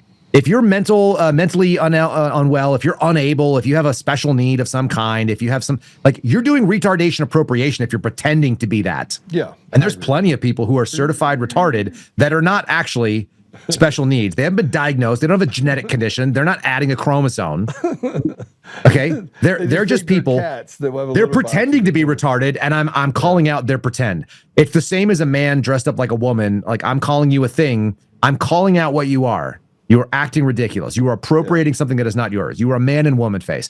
If I call you retard, I'm saying that you are pretending to be retarded when you in fact are actually not allowed to have that. And I would never do that to a person who's mentally unwell or special needs, whether they have mental illness or whether they have like some sort of disability. I'm not gonna. And by the way, if you call people that, there's something wrong with you. There's regular dudes like you and me that will hit you in the face for saying that. Yeah, absolutely. But if you act like one of those people and you're not that, then you probably need to be told retarded, so we don't have to hit you in the face. I totally agree with you fully. Retardation appropriation. Take it. It's all yours. Retardation appropriation. Write that down. Retardation appropriation. I'm gonna tell everyone that now. It's short for that. Bro, it's good to see you. It's good to see you again. You too. It's good to hang out Thanks, with you. Bud. Yeah, but I got to go shake this cough. You got to shake that cough too. Yeah, don't make any plans on the 18th because we're. All right, I'll go tell the scheduler. Yeah. My scheduler is downstairs. Or I could just bring a bunch of steaks and we can have steaks and good stuff and do whatever. We'll figure it out. Are you going to drive the cyber beast thing? Daggone right. All right, cool. Well, my neighbors will know that I have some gay friends. That'll be good. Okay, happy. All right, love you, bro. See you. All right, love you too, bud. All right. See you soon. Well, today was packed, but I guess the outcome is are you black pilled, red pilled, white pilled? What are you right at this point? And we find ourselves over and over and over again talking about the ridiculous they're trying to convince us doesn't exist. So our elections are stolen, and the people in power are semi-retarded, and they want to tell us that their hands are broken.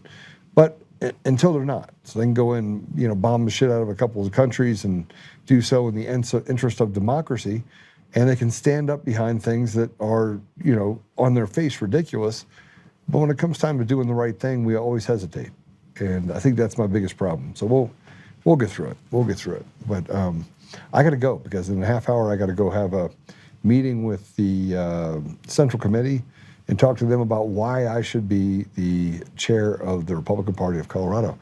And it's going to be an uphill battle. Restoring the state party is going to require a stakeholders meeting. It's going to require bringing people to the table that normally have not had a voice. And that includes all the county chairs and making sure that the GOP is laser focused on the people. How do we make our communities, how do we make our state, how do we make our schools, how do we make our children more apt to having opportunity, and how do we do it in such a way that we don't alienate the other people in the community? So it's a lot. But let me just tell you this: Apple Podcasts, Google Podcasts, Spotify, Pandora, iHeartRadio, TuneIn, and more. Pill.net, great place to be and hang out. You have obviously Rumble and YouTube and all those others. And then you have untamednation.com. I appreciate all the people that go there. And then obviously we're on X as well. You're the ambassadors of truth. You get to decide what we share. And so I leave it in your hands. And we're on Facebook. I forgot about that. Lots of different places. I'm going to pray us out. And then, again, let me know if I can do anything for you. Otherwise, go to honorboundusa.com. Go pick up a sweatshirt or something. All right. Father God, this is Holy Week, and I feel a little irreverent. So I just ask that you forgive me for letting it come through. I want to find a way to just be spiritually ready for this week, ready for Sunday. I want to be ready for the challenges you put in front of us. And so, Father, we're grateful for the things that you've given us. We're grateful for the talents that you've bestowed upon us. And we're grateful for the protection that you've put upon us in so many different ways. I can feel the pain, and I can feel the heat. I can feel the things that are coming in behind us at a rapid pace. And I can also see what's in front of us. And some of it looks exciting and good, and much of it is pretty scary as we look at the chaos that's being created by people who are just evil and betraying the very people they say that they're protecting. So, Father, I just ask you to give us discernment and give us faith in, not faith, but give us the ability to have courage and to stand in that courage and to do the right thing, but to set aside our petty differences and to find a way to come together as a people to fight against this evil that we can not only just feel, but we can see, literally see. So we ask these things, Father. We ask you to bless those people around us and to give us, just give us the ability to serve faithfully, Father. I say these things in Jesus' name. Amen. All right, I'll see you guys soon. Go follow Kyle, follow Stephanie, excuse me.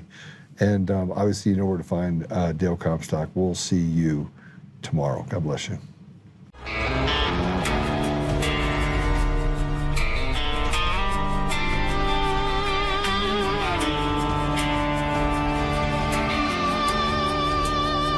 Rise up untamed in the heart of the fire where the wild ones roam. Joe Oltmann's calling, bringing truth back home. From conservative daily to this untamed fire, we shatter the silence, lifting spirits higher. No chains can hold us, no lies can prevail. Authentic and fearless on this rugged trail.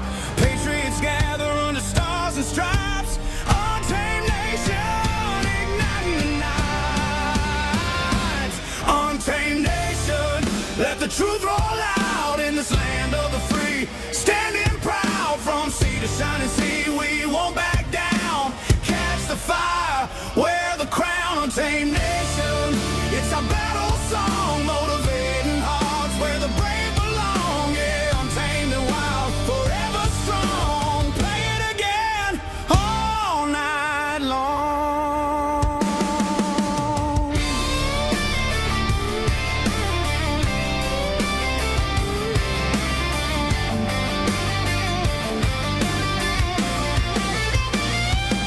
Break the mold, chase the real.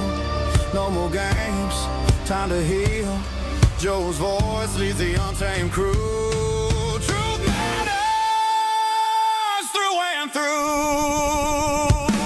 Untamed nation, let the truth roll out in this land of the free. Standing proud from sea to shining sea, we won't back down. Catch the fire, wear the crown. Untamed nation, it's our battle song, motivating hearts where the brave belong.